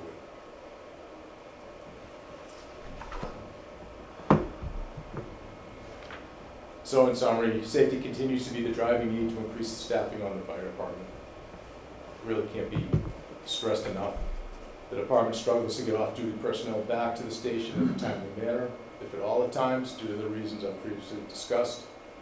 It's an unsafe condition for both my staff and the community, which is entirely preventable. Hiring 4 additional firefighters to increase shift strength to 7 enables the fire department to function more safely and efficiently due to the increase in calls for service and work away from our current callback system. I would strongly urge you to make this your highest consideration during this year's budgetary process for the safety of the firefighters and the community. I thank you for your time, and I'd be happy to answer any questions. Thank you. Finance. Oh, yeah, Mr. Chairman, thank you. The number of firefighters, what's the average tenure for those that are already there? Are we of firefighters now? You know, I haven't analyzed that, but we have a fairly young department right now. So I think I would say that 10 years is probably the average tenure. Yeah. And so hiring, it's just, we have, holding them, of course, is going to be priority too, because if we lose them, yet the costs are very higher. Hiring retention is key right now, and it's a very competitive marketplace. Yeah, so we've experienced it all. Difficulty in hiring. We've, for the first time, lost a couple firefighters, which is pretty rare for North Reading. Why might they leave? Personal reasons, you know, they're just not happy with what was happening at the time within the department, or one of them lived in another community, so that might have played into it. They might have really realized that they don't like some of the work that we do, where one of the firefighters moved to another community that didn't run the ambulance. So the cost to replace them, though, point being, that's only going to go up too. Yeah, agreed. With there, and on top of just the absorbing them into the organization, into the fire department itself. It's not just as simple as, well, starting day one, so. No, it's logistically, it's very hard when we train somebody, and then when you throw in the paramedic component as well, it really logistically creates a bit of a carousel and moving people around, like I said, to meet the call of whatever just came in, because they're limited in what they can do, at least for, let's say, 4 to 6 months or longer if we're going to paramedic school. And I'm sorry, just one other question. Sure. It looked like EMS numbers have gone up, the calls, they've gone up there. Do I remember somewhere in there that your budget number went down for EMS though? Do I remember that correctly? No. It was minor. I must misread it then. Early on, I'm sorry. No, that's okay. It wasn't major, but I think it was.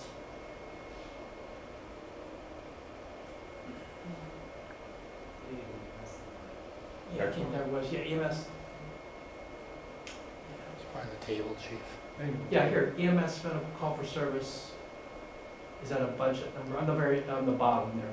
No, those are just percentages of the calls for that particular year. What they constituted from the total calls. Thank you. I You're was welcome. putting a number on that. Thank you. Sure, you're welcome. Because that's what you do. I'm sorry? Because that's what you do. Here we are. Anyone else? Through you, Mr. Chair. Thanks, Chief. You certainly made the case pretty well. last year's extended brush fire event in the fires that sort of straddled North Reading and Middleton, what impact did that have on some of those callback and coverage numbers? I mean, it was a pretty extended event, and so I'm curious what you thought the overall impact was. And It was actually, for those calls, my department handled them extremely well. I was really proud of the guys. They came back every day, and I can't stress enough how committed, and I don't mean it that they're not committed if they don't come back during day-to-day calls and this and that. They are, they're committed. It's other things that get in the way. But when the chips were down and we were out there for 6 weeks, day after day, the same people kept coming back. And it was the majority of the department. So it was really refreshing to see, and they did an extremely good job, and it was taxing work. so you would say, so that makes me think that the various coverage and callback statistics that you showed were not negatively impacted by that event because of everyone's response. They were not negatively impacted. Yeah. And I assume the town incurred a lot of extra cost on that on overtime, and this may be a question for you or the town administrator, but was there reimbursement for those costs? Was there emergency reimbursement, or no? It was None. So our costs were in excess of $100,000, responding both in North Reading and in Middleton, and it was pretty much the same response going on at the town line. We've talked with the legislative delegation about potential assistance. Nothing has materialized as of this point in time, and there's no disaster declaration that qualified for us to seek reimbursement other than those conversations. Thank you. Thank you, Mr. Chair. Through you, Mr. Chair. So I noticed the actual total call volume for EMS declined, medical transports declined 23 and 24. It sounded like in your presentation you're focused on trying to hire more paramedics. Is that to try and catch up, or just increase your flexibility for staffing? I'm curious why the emphasis on more paramedics and training if that number's trending downward. So we offer a paramedical service, and we have an agreement that we will hire paramedics. We'll get them trained to be paramedics. So that's the highest service to the community that we can offer, and that's why we do it. Our EMS department makes the town a lot of money as well. Anyone else? 5 minutes? No? Okay, let's start with this side this time. Mr. O'Leary. Again, first of all, Chief, to you and your department, you've done an excellent job. Again, last year was a trying year with the brush fires that were running on, but you have 3,000 calls here in the community. You made them all, right? Yeah. You made them all. And again, and the report that we just got a few weeks ago indicated, from response time, we're still doing pretty well. But the concern is still there in relation to our ability to maintain that and improve upon it where we need to be and want to be. This board has committed, as you indicated earlier in the slides, way back to 2018 or more, to slowly build the department up and respond. Also, through our efforts to go to the regional dispatch, which is an indication again of our willingness and meeting a goal that we had established a long time ago to try and do collaborative things with other communities in order to free up resources and be able to respond to our public safety needs. It's coming to fruition. So that's a good thing, and that helps close the gap in relation to our ability to get out of this situation that we're in where the callback system, as it worked for decades, isn't working anymore, and you say has failed. The only way for us to do that is to hire more firefighters in order to do it. And this board has made a commitment to do that. We've followed through on it.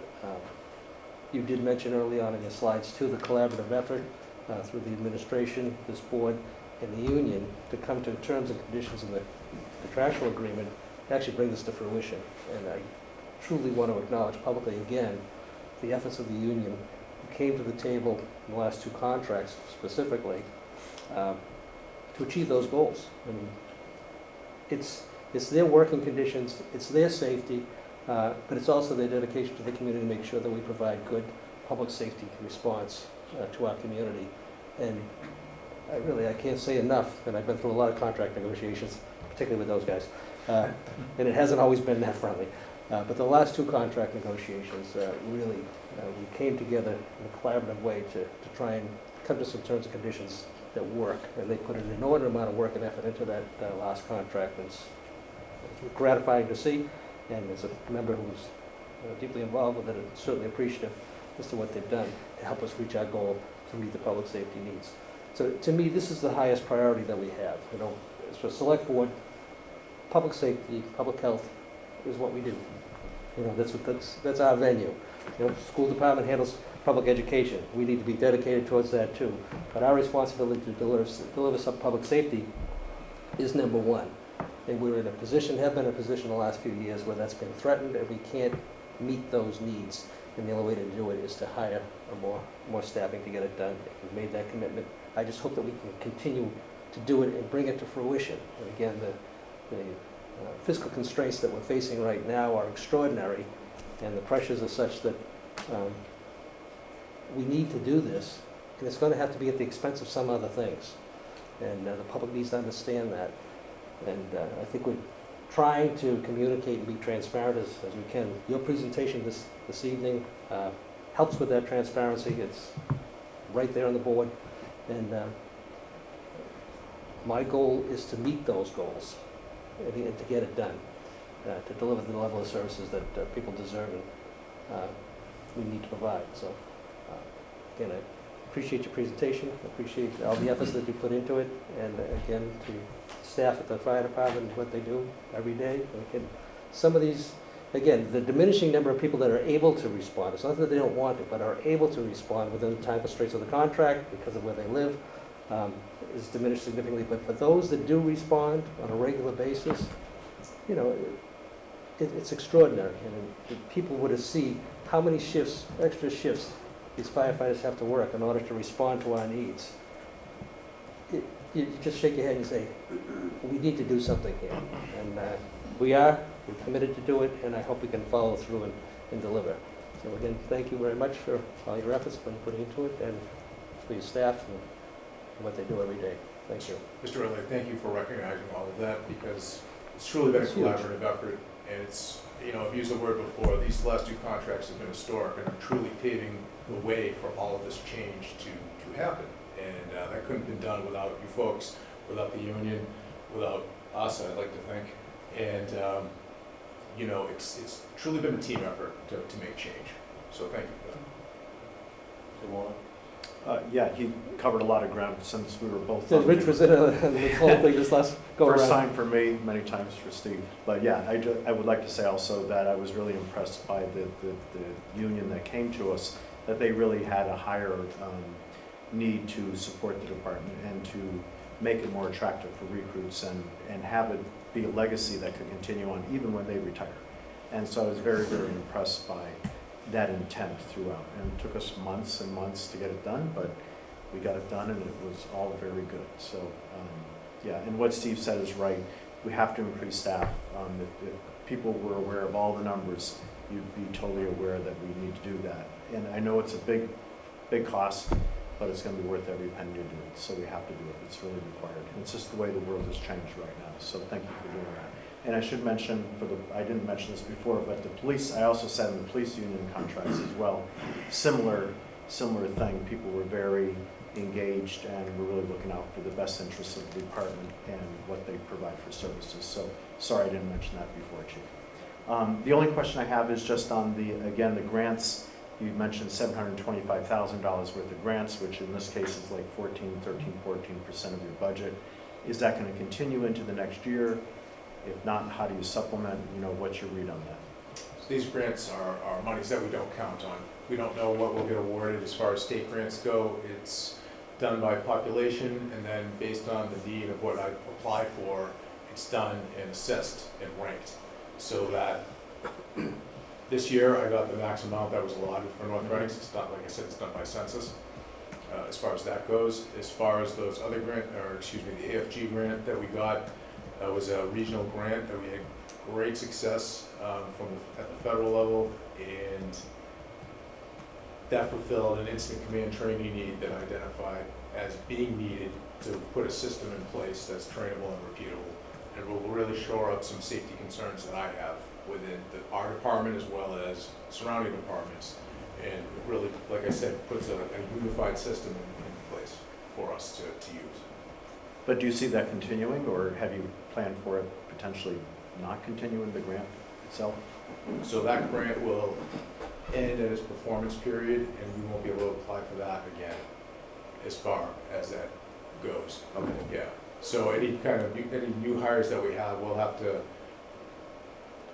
train them either in-house, or the rest of my staff is gonna undergo 3 days of certification per person based on this grant, and we'll have to figure out what to do from then going forward with our new hires.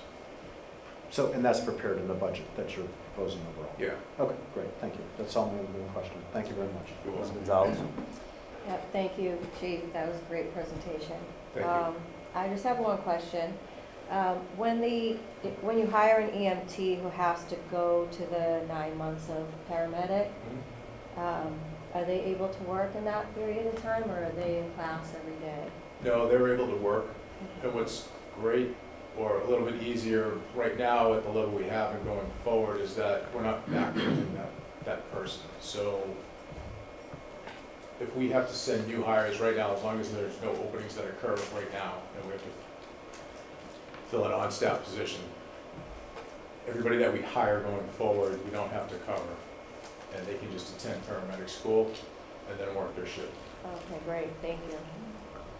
Mr. Madison? Yes, Chief, thank you very much. Everything Mr. O'Leary said, online or offline, you know I always appreciate and enjoy working with you. Just an important note to clarify, when we always talk about 4 firefighters, we really are talking, just clarity-wise, 4 firefighters / EMS personnel, correct? That's correct. Okay. I would just think it's probably important just for public, and I'm newer to this, and I'm sure they understand the rest, but it might just be important just to qualify that. When do you have to use the callback system? Is that all calls, or is that a certain level of requirement? So when we send people out of the community, that's when we have to use it. So whether that's for the ambulance, transporting generally with 2 firefighters to a hospital, we call back 2 people, or try to. If we send the engine or the ladder truck mutual aids for a fire event in another community, now we're hiring back 4 people. So the officer or the captain on duty plus the 3 firefighters. So it has to be out of the town line? For that particular callback, let's say, well, if we have a house fire or a major incident within town, now we have box alarm callback, and the entire department is requested to come back to help. Yeah. Has that ever become inefficient? And I ask that because, if an EMS shows up to a call and it's a false alarm, or the issue's already taken care of, and they're coming back, meanwhile you already made the call that someone's driving to the station, how are you getting the firefighters that are already on duty coming back to the station from a false alarm, and this guy, new firefighter, would show up to the station from the callback system? He might then need to say, okay, you're good to go home, but we have to pay him 4 hours, correct? No, it's a great question. So we don't hire back, let's use the ambulance. We don't hire back unless we know we have a confirmed transport of a patient to a facility. So at that point, that generates the recall. Absolutely, thank you. You're welcome. Any chance, and I'm looking at all options here, is there any chance that 2 firefighters would relieve a little of that pressure? Is there any way that the town has any ability to phase this out? And I'm wondering, trying to get North Reading, trying to get North Reading through a tough fiscal time. Sure. And maybe there's an opportunity to make both parties happy. And so I just wanted to get your take on it. Yeah, I think that's an option. I think I'd rather exercise an option of still hiring 4, but delaying that hiring until maybe halfway through this fiscal year that we're projecting right now. I think I'd rather explore that first. I think that when we do that, and it is an option, when we do that and we bring 2 people in, it puts different groups in different categories as far as operational things that are now in the contract. So as far as recalling people or not recalling people. So when we get to certain levels, we're hiring 1. Now if we hire 4 more, we're not hiring 2 back. It's gonna depend on an almost daily basis if we do that, and it creates unevenness within the department. I'm not sure if I'm explaining that right. No, that's a good explanation. I also thought your resources as well, and your staff's time as far as training, onboarding, Yeah. and being able to get them up to snuff. And 4 firefighters at once may be a lot. I'm not saying I'm opposed to 4 firefighters. I'm just asking questions. But, Sure. No, that'll do it. I appreciate your time and the presentation. Thank you. I'll only add, besides that, thank you. I mean, once you get into this position, you have the benefit of you just hear more reporting because you're paying attention to it, right? So you kind of see the numbers and you see what people do. You can tell if somebody had a really long week when you're looking at those, weekly warrant articles, like for payment, right? I mean, it's there. Sure. But I think the first time it came up where we needed more, because I think there was a chart a couple of years ago you showed where there was all these increases, but the staffing levels were the same. And I think that's what got me that, at that time, the calls had almost doubled, or close to it, but the staffing levels were still the same. So unless we became superhumans over that period, it's just, which maybe we had a few who did a lot. So, but no, I think going back to the call time, which was still not bad. Remember the zones that were like yellow and red? Yes. Well, assuming that we're not gonna have a second fire station in the next 2 years, I think I can pretty much make that assumption pretty safely, approved or not approved, that it's just not gonna pop up, not like a Lego kit. Sure. So, I think that this is the only way to mitigate it. And we're gonna need them anyways, even if we get that idea, so we're gonna need it. So it's not like we're investing in something that we're not gonna need in the future and we just spent all this money. But if that, not to make it dramatic, but if hiring 4 firefighters saved 1 life, 1, it's worth it. 1, not even 1. Because, and it's not even an age thing. The fact is, whether it's a kid choking at the hood school, or someone in the other edge of town at Martin's Landing having an episode, or somebody by the Wilmington line, pick your, border, right? The 4, the zones, you had that. I don't remember them off the top, but, and you'll never know, right? Because it's subjective. You'll never know if actually, we hired these firefighters and we preserved some life, because it's, how do you know? But that's how I look at it, that we're gonna need it anyways. The long-term view, I think, there's disagreement on how to go about it, but the long-term view is that we need another fire station or an increase. So that's one thing people can get behind. So I just see that it's something we need, and staffing makes it a little bit more palatable. So, and it is to the detriment of something else. We understand, but I think most people can understand that, you have to, there's priority levels, and I think, not dying is pretty up there. So, that's how I'm looking at it. So, but no, thank you again. I mean, I know that, and I've been on the board 5 years, and you've held off on bigger requests, right? And until you couldn't anymore, right? So it's not, that's the thing I've seen, the progression, where it's like my first year was kind of like, this is coming, now this is needed, right? So that's what I like to point out to the public. This is not, if you just started focusing on it now and, paying attention to our really exciting meetings here at the select board every other Monday, you just started hearing it. But if you've been involved in the budget process or even looked at it, you've known that, we knew this was coming. It's not like a big secret. We've seen the studies from anyone that's worked with anything to do with, more population growth, population getting older. So it didn't take like you didn't need to be, you're an expert at it, but you don't need to exactly be an expert to know that we may need more paramedics in town. that'll also double, some people would say double up as firefighters, because sometimes you're doing so many EMS calls. So, but no, thank you. And, Mr. Keller, please. Just one comment, and I think you guys are doing a great job.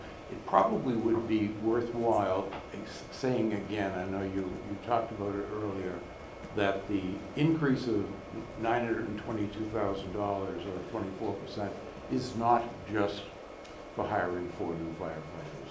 That's It's correct. only a part of that. That's not the cost of it. Your contract negotiations are a good part of it as well. So those costs are there regardless of whether or not 4 firefighters are hired. That's correct, Mr. Keller. Thank you for pointing that out. So roughly the 382,000 is the new request for the 4. For Out of the that four, nine. for the 4 with training and one-time costs, I believe it's roughly 556. Oh, yeah, plus the one, Yeah. plus the training, okay. 556. Thank you for that, the breakdown. So, okay. Great, well, Thank you very much for your time. Thank We you. really appreciate it. Appreciate the board's support. Thank you very much. Thank you, thank you. Thank you. Thanks, Chief. Big Chief, when's the breakfast coming up? Second Sunday in June. All right. Mr. Parisi, I see you brought the team. I heard about sit down with our football team. You're last man standing between me and my pillow. No pressure. Go quick. Yeah. So, I like that little entrance though. Like straight out of wrestling, like WWF, like just like everybody When behind the it. Patriots are Like, ready. you're to Parisi's go. music. We're going at the same pace. Don't worry, the board won't take it as intimidation or question questions.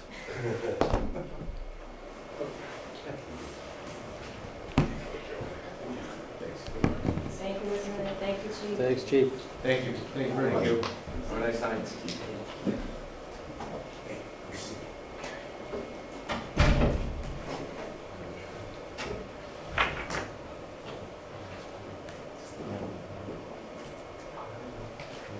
And if you get it up and running, I mean, as long as Lori Ann's here, we don't really need Mike for a few minutes either. Great. Right. We have to do a screen share though, right? Or I'll do that.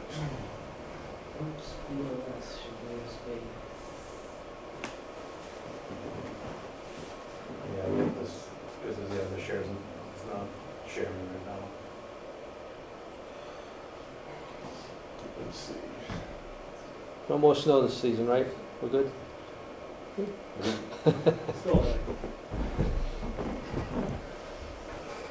I feel like this weekend's weather was like the worst of the winter. It just felt awful. That little snow in there, so. Yeah, just rain, cold. Probably feels worse because I had a few nice days and then you get sick of it.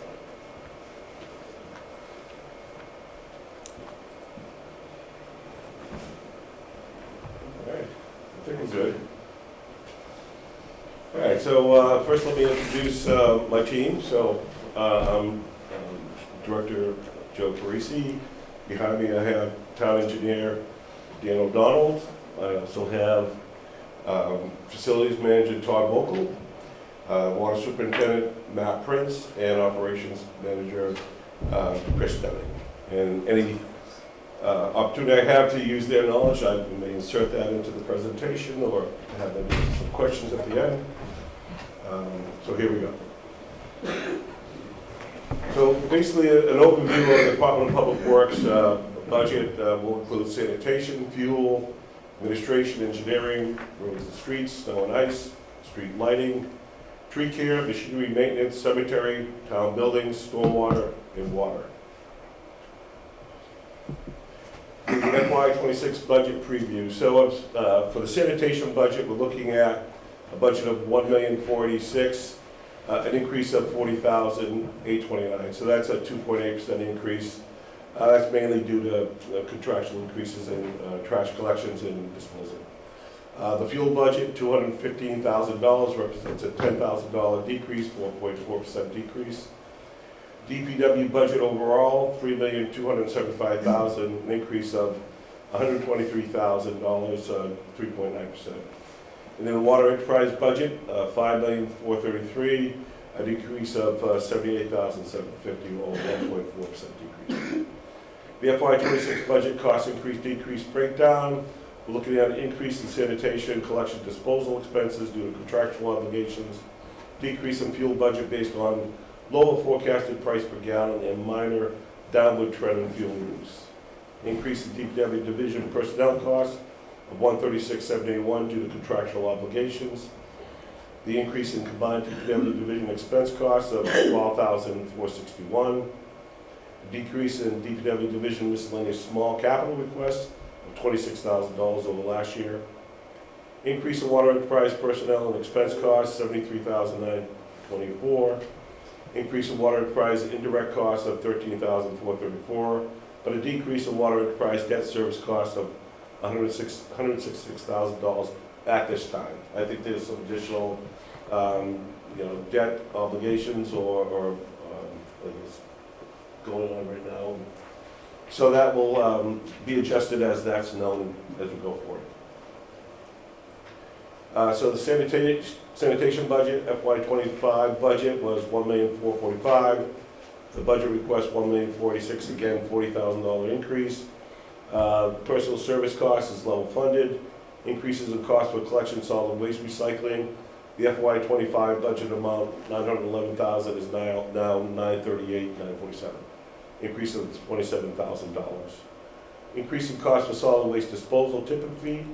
That tipping fee in FY25 was, or currently is, $99.77. We have a budget amount of $457,000. Tipping fee in FY26, it's really based on a market factor, or that's yet to be determined. But what is estimated at this point is a 3% increase, $102.76 per ton. So the budget amount there is $471,000. Increase over prior year, $13,739. The current trash hauler is providing a note here. I guess this has been spoken about in other meetings. I believe I've heard some interest in the automated curbside pickup. And so our current trash hauler is actually only offering that starting in FY27, which would be the year that we would be in a new contract with somebody, whether it be our current hauler or some other hauler. But in FY27, they said that they would only be providing automated curbside collection, so trash fees for FY26 may need to be adjusted to reflect, some cost impacts for new trash recycling bins for this change in service, if the town determines that it's in its best interest to change to that service. So I'll leave it there. There's plenty of time for that discussion, but if you have a question. Do we have there was an estimated cost for those bins of about $1 million? Well, I did have a conversation. If we're going to provide them, or if we're going to charge people for them, whatever it is. I'll speak quickly on that, but we can certainly have a longer conversation later. But I did have a conversation with two of the managers there at Republic, and basically they gave me a price per bin. There would be a bin for recycling, there would be a bin for trash. Any kind of overflow would be in another bin that they could purchase above and beyond what would be provided them, two bins, one for recycling, one for trash. Each bin at 96 gallons would be about $55. So with the amount of users we have, it's actually just under $500,000 for cost. And they can, work with us to finance that over a 5-year period. And basically with the amount of users, there'd be a rate impact that, and it's early in the game, but I mean, like $25, for 5-year period, we could own those bins. Per quarter or per year? Per year. Okay. Yeah. So we could probably own those bins on a payback, pay to buy, or in 5 years. They have a life cycle of about 10, they said. You can continue on. This needs its own meeting. Yeah, it does need its own meeting. It does, all right, so that's probably everything, but more to come. We're facing it in less than a year. Is that a year meetings? Fuel, I'll have to speak a little bit quicker now because of that delay. No problem. So FY25 budget, $225,000 for fuel and vehicle. What is that? FY '26 budget, $215,000, so there's a $10,000 decrease there. So we're looking at, based on a combination of the factors, we're looking at a budget that's been reduced down to what I think is, a bottom number, where I'm comfortable. I know there's more analysis that could be done, but at the moment, 215 is what I submitted. We'll go to next. The FY '25 budget for DPR administration, $184,236.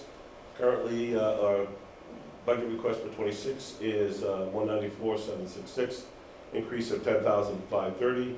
Basically, we're talking about contractual obligations and personnel costs. Level funded personal services, purchase of services, and $400 cut in supplies. Engineering division, $84,000 in FY '25, $85,000 in FY '26. Increase in personal services of $1,400. Other line items level funded. Road and streets, FY '25 budget, $684,000. FY '26 request is $678,000. Overall budget increase, $6,077. Decrease in personal services of $16,000. FY '25 road and street budget included partial cemetery salaries. FY '26 road and street budget no longer includes the cemetery salaries. That's all in the cemetery budget. You'll see that, or you have seen that. So increase in purchase services of $16,672. Increase in supplies, $9,000. A decrease in other charges, $1,180. Decrease in small capital of $14,700 being requested this year. Moving on. Snow and ice, as you're probably aware, it's a level funded budget from year to year. It does allow for over expenditures.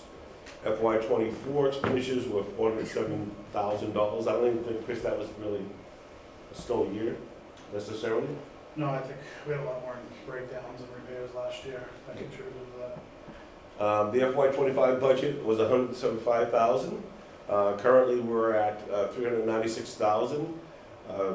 This year's snow totals 30.75 inches. Year to date, there was 24 events, 16 road salting storm events, 8 plowing storm events. The FY '26 budget again is level funded at $175,000. Street lighting, FY '24 actual expense is $66,000. FY '25 budget, $93,356. The FY '26 budget request is $85,000. So that represents an $8,356 cut. We don't know of any rate increases from RMLD. There are some new costs coming on with some of the intersection improvements, new signalization. They shouldn't amount to a lot, so I don't think there's going to be a big impact for that, but certainly there'll be some more use in energy for those improvements.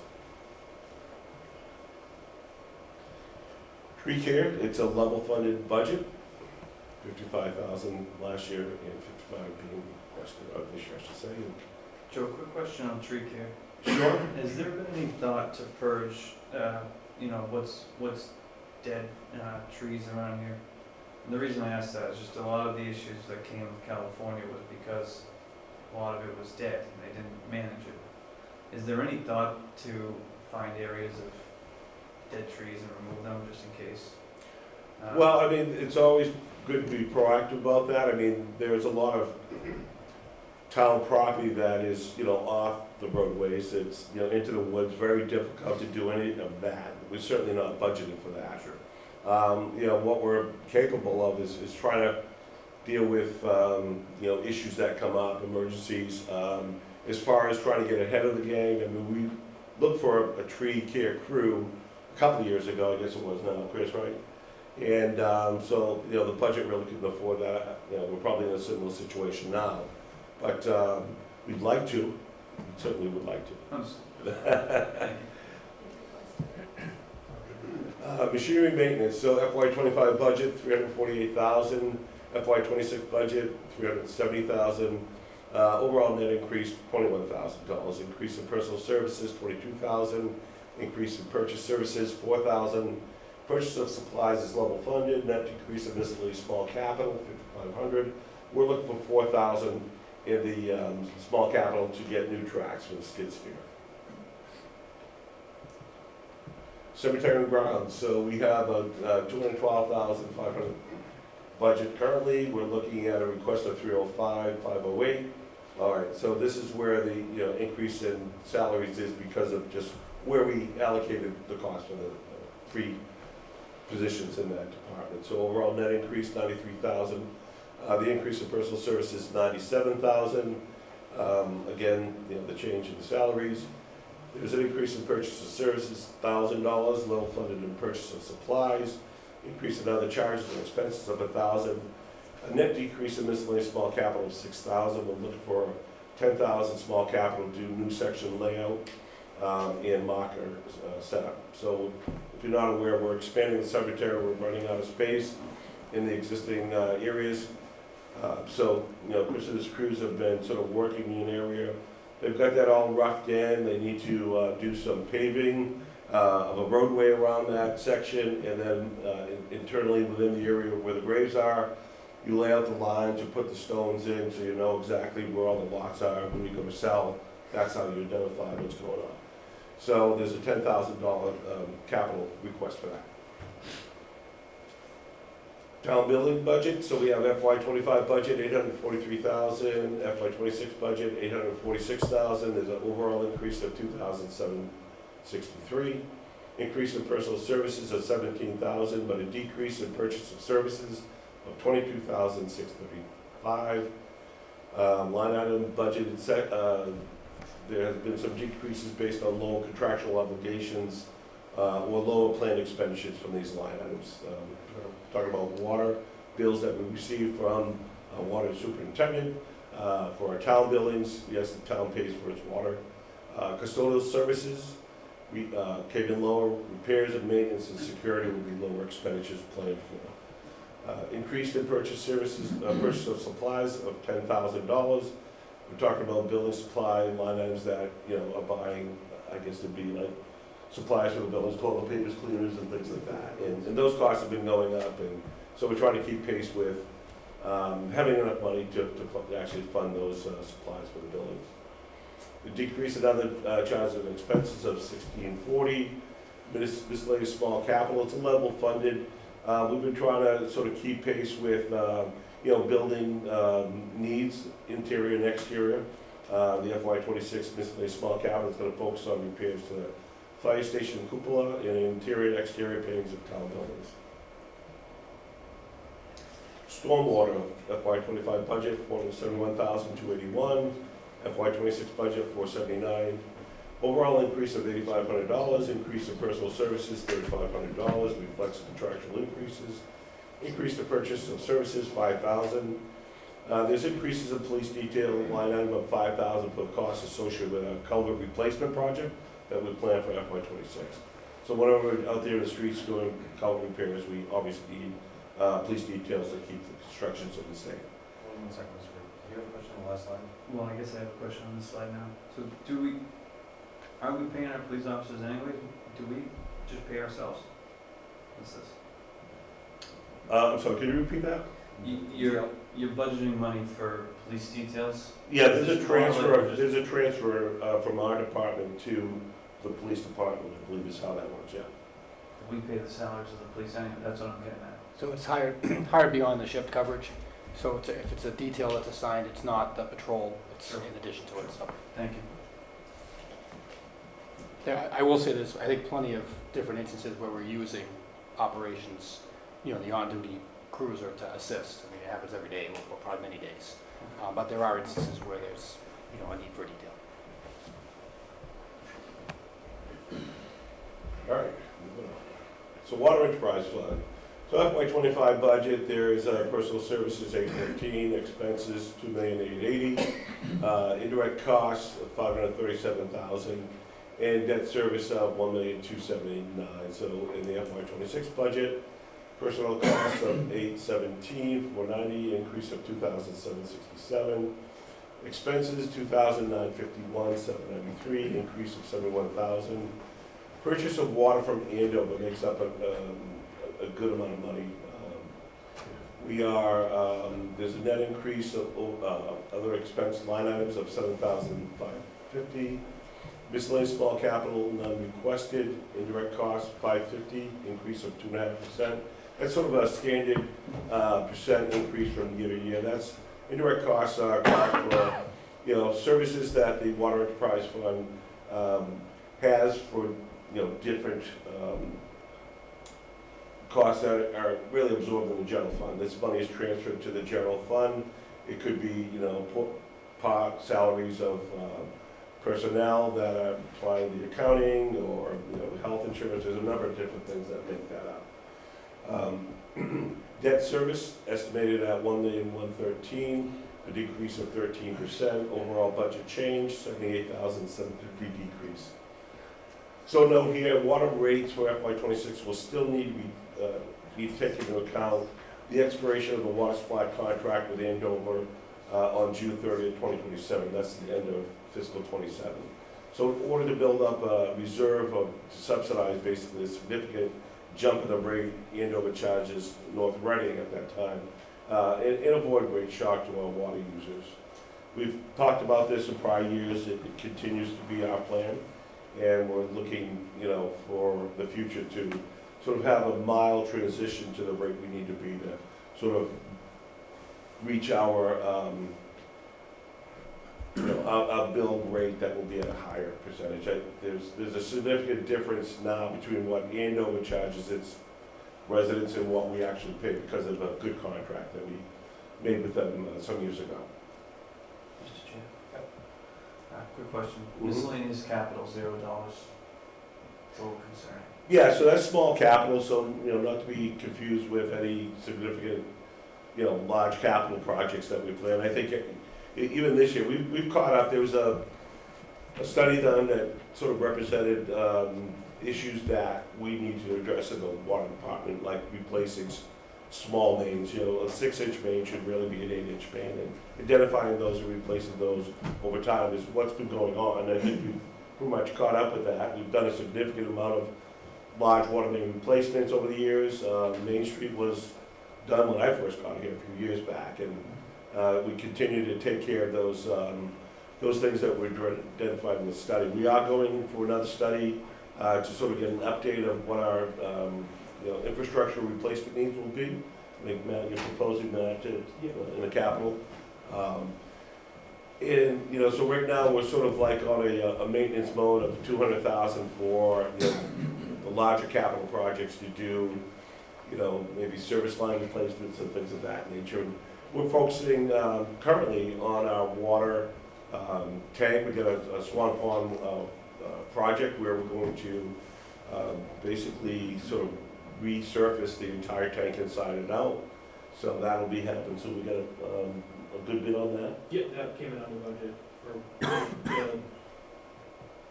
The bid came in under what the engineer's estimate was. So that will be starting in the fall. Yep, so we're fully appropriate for the project. Bids came in good, and we'll start that in the fall. I just want to emphasize to this board here, I think one of the things I've been championing for a long time is water quality in the sound. I think there is a good portion of residents out there that do not receive good water quality, and whatever that may be, or for whatever reason it may be. I've seen the data that you folks have as far as what the material of the pipe and how old it is and which street it's on. It's certainly a concern. I think to catch up and give our people good water quality. So just something I'm hoping to give you folks a little more work, keep going. But sure. The debt service is here. Can you explain what the majority of the costs would be for debt service? So the debt service is basically for projects in the past that we borrowed for.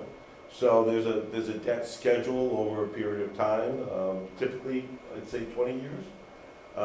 So that is all sort of maintained in the finance department, but I think, whatever is required to be paid each and every year till that runs out is represented in that number. Well, time out. There's 1.1 million dollars up there. I know what debt service is. I'm asking if you can explain what a majority of that cost is for. What were the projects? Yeah, I'm gonna have her go, Joe. I brought it up. Oh, okay, I'm sorry. It's a lot of water main rehab, distribution upgrades, like year after year after year.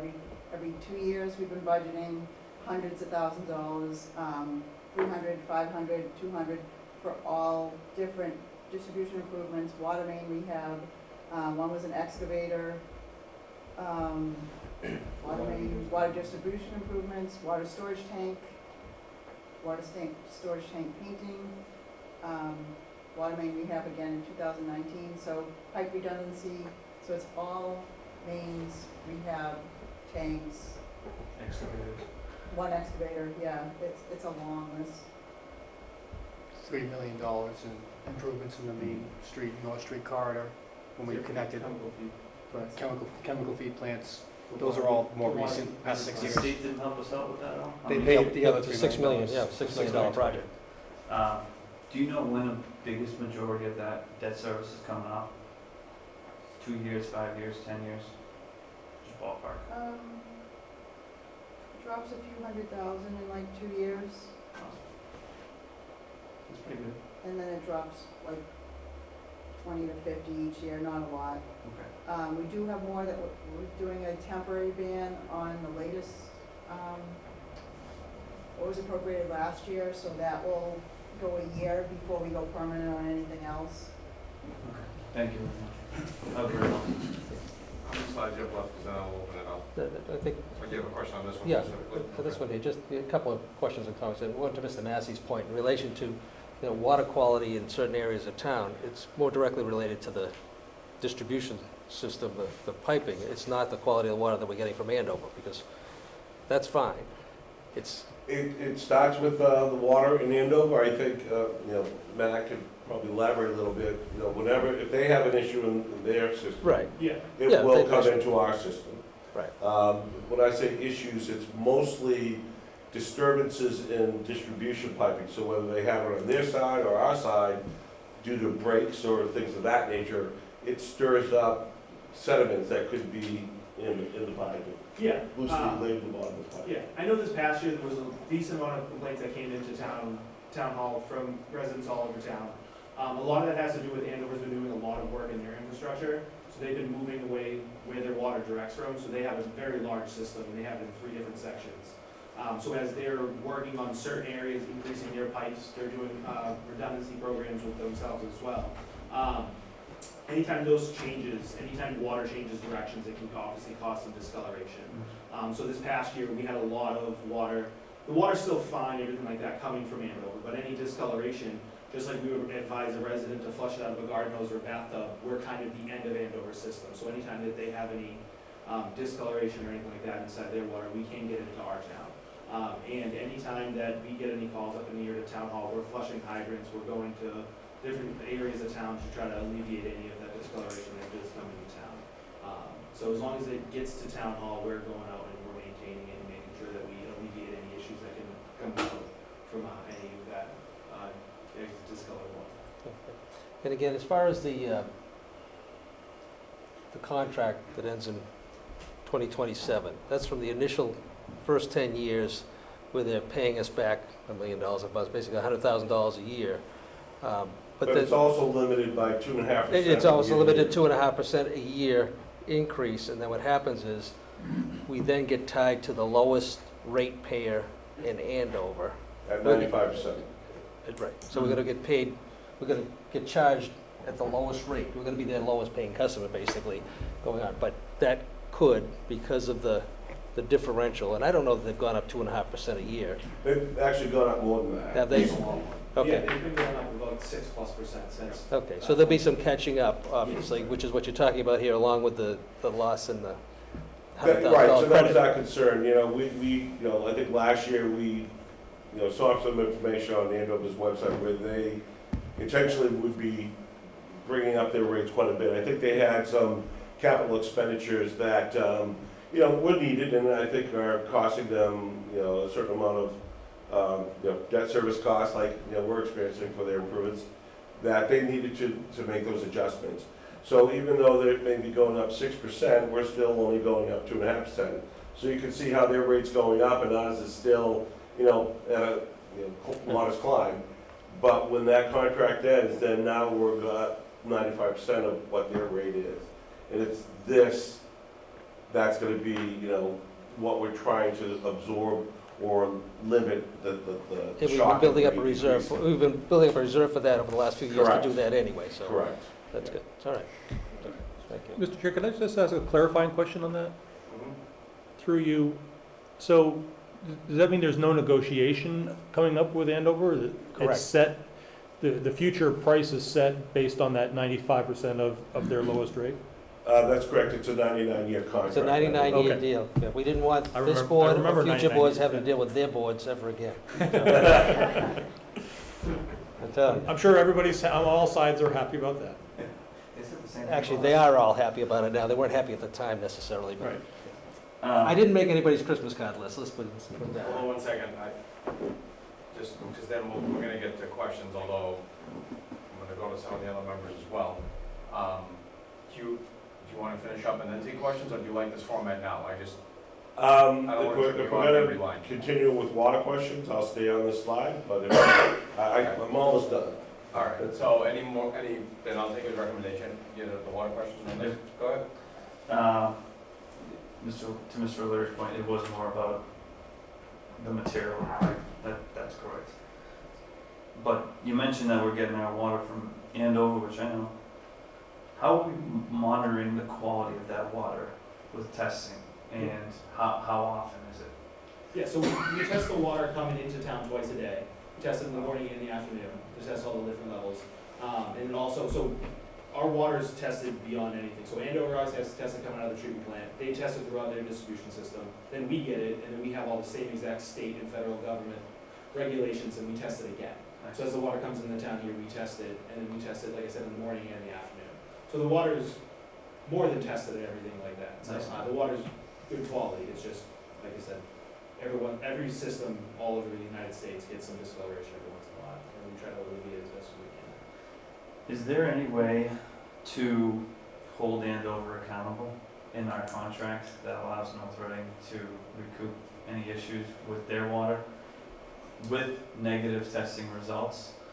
Two, if we do have an issue with testing water, or if Andover's doing something on their side, you know, I've seen a lot of reverse 911s with DPW. I think just for a peace of mind to a lot of residents, even if it's a reverse 911, throw it out there and say, something's going on with Andover water, you may or may not be impacted.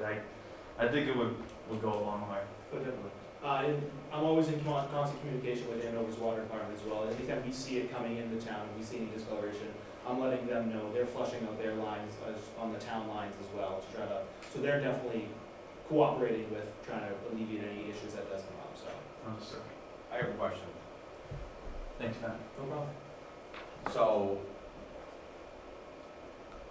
nothing's perfect, no matter how hard we try. Do we have any data, you don't have to give it to me tonight, because it's a random percentage. Do we have any data on what the percentages of these problems that pop up? Meaning, if we were able to look at it, that how many times, how many complaints or known issues, even those that don't complain, right? How many known issues townwide in a given year total? Do you have an idea? I wouldn't be able to put a specific number on it. It's seasonal. So like the reason why it always happens is either a differential change in direction of water flow or an increase in water flow. So we kind of see it in a staggered approach. We see a little bit of that issue happen when everyone's getting the sprinkler systems. So we have a very large threshold of people that use irrigation systems. So once the irrigation systems start to kick on in May and June and stuff like that, those demands in the morning, they almost double what we do over the winter. So that initial beginning of the year, we definitely get some more calls from that. That is both Andover and us. So, the reason I'm bringing that up is because everything we do is you try to do the best you can. But we're not getting that problem at zero, right? Right. No matter how, we'll try. Right. But what I mean is that that's where it becomes subjective to, I agree with Mr. Massey that if we can identify the Andover, why not? But to your point, if it's half of the town putting on their sprinkler system, right? That's where it becomes, well, and again, that's why I'm interested in the percentage, because if you had told me, you know what, there's X number of water meters, and over the course of a year, we get 100 complaints out of 365 days, I'm gonna tell you that that percentage, if that's all it is, Oh, yeah. then maybe we should stop talking. Yeah, I mean, I could definitely give you that number, and we track all the. 'Cause that would help me. Yeah, definitely. Okay, but that's my question, and again, if you have that number, that would help me tremendously. Oh, yeah. Bless Any other water questions before Mr. from Finance, please? Yeah, this is really not a finance question. However, since we put in these new meters, Mhm. what, 5 years ago or whatever, It's almost not 8 now, it's 2018, we did it, 2018. will the water that's caused by sprinklers or stuff in Andover or whatever, the groundwater that everybody on Facebook complains about, is that going to in any way affect or decrease the life expectancy of our meters? Surely no. Any of the discoloration is very, very small and fine, that's why you kind of see it in the water. Or anything that's big that will get caught up inside of a water meter, there's like fairly large grates that takes out any obstructions and stuff like that, but shouldn't have any issue, long-term issues with the water meters themselves. Thank you. It's It's a big issue. All right, so just a recap of DPW personal services costs. So we have, you'll see here all different divisions, the FY '25, FY '26, the dollar change, percent change. So overall, we're looking at $139,546 from all of the divisions, a 6.18% increase. From the expense side of things, you'll see, again, the same divisions. We have totals, FY '25 of $4,524,000, looking at $4,608,000 as a request, $83,000 increase, representing 1.85%. Little recap on miscellaneous capital, small capital. So machinery maintenance, as I mentioned earlier in the slide, there's a skid steer replacement tracks that we're looking to purchase for $4,000. The cemetery, parks and grounds, we're looking to do the survey layout and the marker setup for the new expansion of that cemetery for a cost of $10,000 there. Town buildings, we're looking at fire station cupola restoration, $8,000. Interior painting of town buildings for $18,000, totaling $40,000. Can you, where's the cupola? Where's the cupola at the fire station? Right in the center of At the front entrance? Yeah, I believe so. It's over the garage door. It's over the garage, over the garage section, not the other section. All right, so, It's not gonna be torn off at the roof. They also got a major project that could happen, I'm just saying. so I'm gonna continue on and take advantage of a little bit more time that I have here and give you a little overview of some current projects we're doing. So, we have here just a little sample of an image of what the new Chestnut Street Bridge would look like. It's a bridge as opposed to culvert, so you're gonna have a nice clear span for the Ipswich River to flow under. But in looking at some detail here, so the bridge projects, Chestnut Street and Park Street Bridge projects, they're both gonna be going on simultaneously. We have an award to Kodiak Corporation for both bridges. They were the low bid on each of the projects that we bid out. So they will have good coordination between the two work zones in each of those bridges. Submittal process is begun, precast concrete has been ordered and scheduled for production this spring. We're going to start out with some utility relocation by Readiness Light Department and National Grid for the gas. Kodiak Corporation cannot start until this utility work is done. The anticipated Start date April, May. Once Park Street Bridge work commences, a full detour of Park Street, that'd be from Lynch Street to Main Street, will be in place with advanced public notice and coordination with public safety. Substantial completion expected for both bridges, say November 2025. Mr. Parisi, on that, what was the initial, when we first, woke up one morning and, we couldn't go over it and we had a delay because we had to save the crickets. What was the initial expectation for completion? Do you remember? It's 2.5 years from Yeah, June that of was- 23. From 23. Yeah, So so we're right there. right there, right? Yeah, 2.5 we've to been 3 push- years it actually was. Yeah, it was a long permitting process. We've been pushing that hard, and I think we were able to keep our estimate of time frame on this. Because you're ahead of schedule. I was trying to search for, the Facebook experts. Facebook DPW had their own estimates, so I appreciate that. I don't think people are gonna know what to do when nothing opens. I know it, I know. What are they gonna complain? What are Oh, we gonna don't complain worry, about? I'll It's gonna be find bumped. something. Thank you. All right, so Burrows Trash. Road culvert replacement. So Mass DOT underwater inspection for Public Works crews made an adequate repair to the deteriorating culvert that is there for safe travel. We have an appropriation in place for additional emergency repairs or replacements if required. But DPW is contracted with Colonial Group to conduct a hydraulics and hydrology study to determine the proper structural replacement. So it's a bridge study basically saying, what would a bridge look like to replace the culverts that are here? We've applied for a $100,000 Phase 1 Mass DOT Small Bridge Grant for design. And that award typically would happen, announced by the state would happen in July 2025.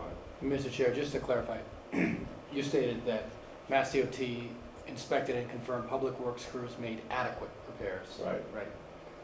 Yep, they have seen the repairs from their dives, so they dove in the culverts, looked up and saw the patchwork that we have done. We opened up the road from above.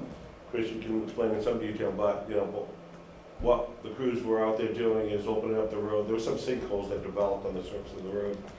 And what we found is, there was some, and these are small culverts, they're not like the large culverts of Chestnut Street where, we had, sort of like I think it was like a 12 or 14 foot height from the river base to the top. These are, I don't know, they 5-foot culverts, you call, but, so we dug down to the top of the culverts, down along the sides and put wire mesh, poured some concrete, put all the gravel back and then repaved, and it seems like it's stabilized, right?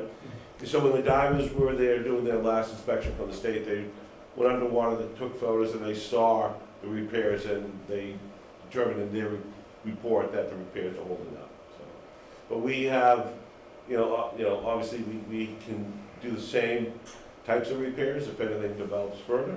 But we're in a situation where we're moving forward with an H&H study, and we're going to determine, what type of bridge would be a good replacement for this, these current culvert systems. And so, all things, will be determined as we move forward with, that H&H and, go into design and then figure out what a construction schedule looks like from there. Mr. O'Leary? Just in relation to, we don't know what type of bridge, and also these hydraulic studies and stuff, it has to be in concert with the town of Wilmington and downstream and all that sort of stuff too, which is, we've had years worth of issues. Well, fortunately, actually, Wilmington is doing their own bridge replacement, or culvert replacement, downstream, and are doing similar studies. And so all of this information, I believe it's from the same companies doing that. Is it being coordinated? Yeah, I've been coordinating with the. Terrific, yeah, because the best laid plans sometimes get messed up at the last minute. And, Right. no, No, that's great. we actually attended one of their meetings when they did a kickoff on theirs. I know we are doing similar things here, so we are definitely working together to make sure that the stream flows. And once those studies are done, that will determine the type of bridge or culvert. Correct. That's correct. And again, do we have a timeline on that? They just sent me the draft, I haven't had a chance to review it for their H&H study. It actually went up to these culverts. We need to do more in-depth surrounding watershed for our culverts alone. So yeah, now they're having a public information session to put up in the bulletin in the town hall, on the town website, for their next steps, I guess, in what bridge type they're doing. I think they're assuming a 3-sidewalk culvert, which is something hopefully we can look into. I think that's where it stands right now. And the costs associated with those are not what we were talking about before, correct? Correct. That's good. You chose the bridge for Huh? Chestnut. All right, so flipping to the next screen. Intersection project, so we have Park Street and Central Street. So currently we have temporary signalization going on there. But we do have funds that have been appropriated for design and construction. So that would be permanent signalization. That was appropriated in June 2023 and 2024 town meetings. Temporary signals to remain in place until Chestnut Street is open for vehicle traffic. Final design to be completed by summer 2025, followed by project bidding in the fall, winter. We plan to do a construction beginning in the spring of 2026. Public information sessions to be held during final design phase. We'll make sure the public is aware of what is going on at this intersection. North Street and Central Street improvements, so road realignment work and associated sidewalk work is complete. 3 radar feedback signs are installed and now functioning. There's some punch list items that will be completed in the spring by the contractor. Havel Street, Chestnut Street, signalization, so road realignment again, that work is, the associated sidewalk work is substantially complete. Roughing of signalization light foundations, underground wires are complete. Mast arms have been delayed. Delivery to the subcontractor this week is expected and scheduled for mid-April install. Signalization lights will be installed after the light mast arms are installed. There's some remaining pedestrian curb ramp to be installed after the mast arms and signals are in. Final line painting, paving, and other punch list items will be addressed late spring. And that's it. Time to spare. I will go first to Mr. Wallner. I think I heard everybody's questions that I was gonna ask, so thank you. Thank you for all you do. You guys have a lot on your plate, a lot, so thanks for covering all the ground. Thank you. What's a skid steer? So skid steer is a small It's a bobcat.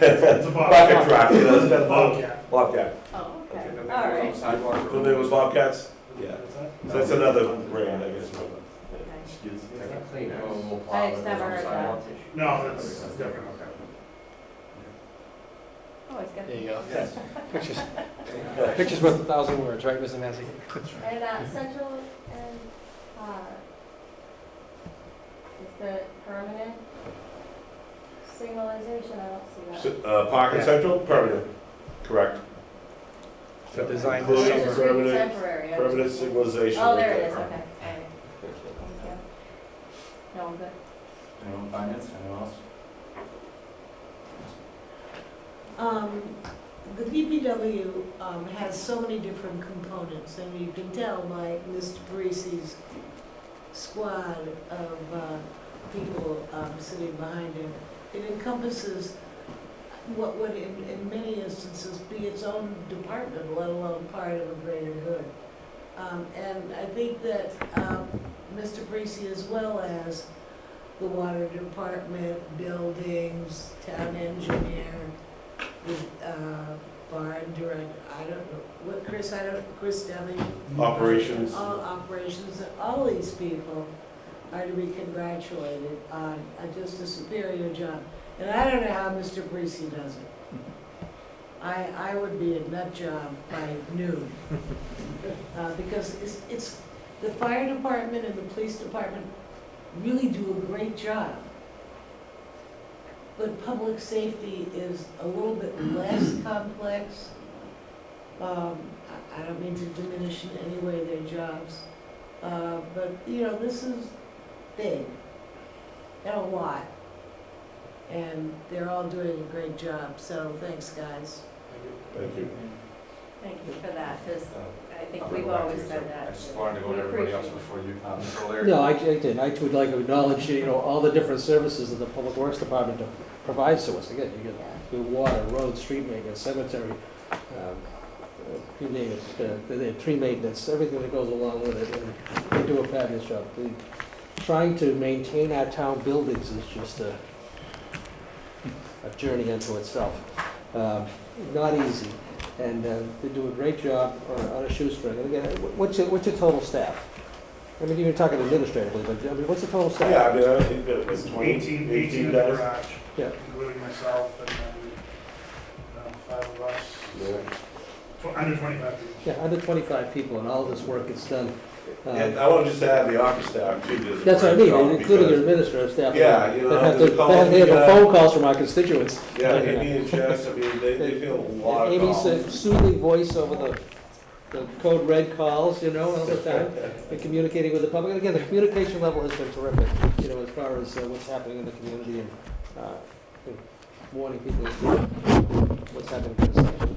So we're all to be congratulated. Depending upon the season, if there's different challenges, and you rise to the occasion, and you've done a terrific job, and we're greatly appreciative. I'm proud of them. Mr. Massey? Just want to thank you guys. Great presentation, Joe. And I always have a fond appreciation for those who have boots on the ground. I mean, Chris Deming, I want to give kudos to him.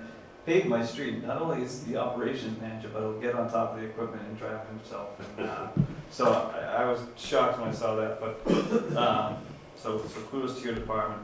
If anything, I've been trying to help you fund more for more projects around North Reading to focus on the aesthetics. But just a couple of minor questions.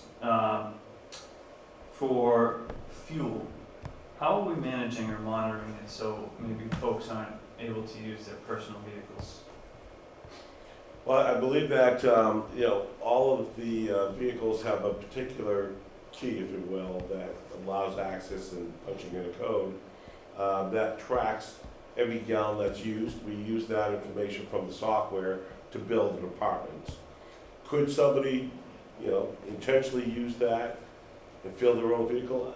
I think it never is. We also have cameras down there. So yes, That's what I was asking. Yeah, we have cameras. So there are cameras, so each in most departments, each vehicle is given a key. The key is tied into the vehicle's VIN number. You have to enter employee number, you have to enter odometer. So even if you, in theory, wanted to try to use that to fill your personal car, if you weren't entering the exact odometer number of the vehicle you drive, it wouldn't allow that. Yeah. And if that would internally screw up the odometer reading the next time that town vehicle was going to get filled up, it wouldn't line up. So there's plenty of red flags that would pop up. The police department's the only department that works a little bit differently. Each police officer is given a key because they can drive so many different vehicles. That tracks which police employee is using how much gas. Okay. Where in like public works or fire, you have so many different people that are driving so many different vehicles that the keys stay with the vehicle. Okay. And all of our departments use that? Correct. That's awesome. Last but not least, small projects. I know there's this is probably me being naive or new to the board, but I'm trying to figure out how to be able to get some smaller projects done. Nothing that would be outsourced of the town, something that would be done within our own forces. And I'm struggling to be able to get a way to discuss these or a way to find out potential rough costs or anything. I'm wondering if you folks can maybe help me with that. Define small project. Or Yeah, I think they both understand. Yeah, there's a list of items, like the senior center, landscaping is one of them that comes to mind, right? Building renovations? Yeah, no, I think we're open to a discussion to sort of identify, small projects that can be done in-house.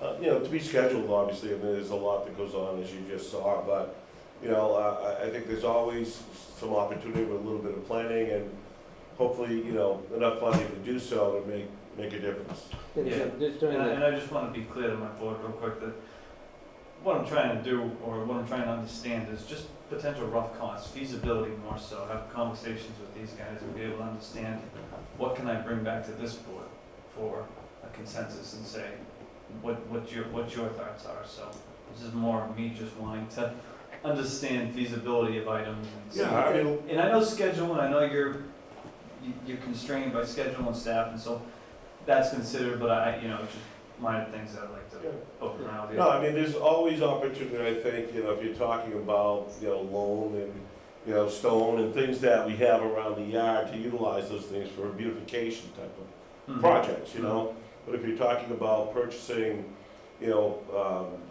certain things that we have to go to a vendor for, then we've got to factor in, has that been budgeted, can we afford to do so? What are the other costs, happening in that department?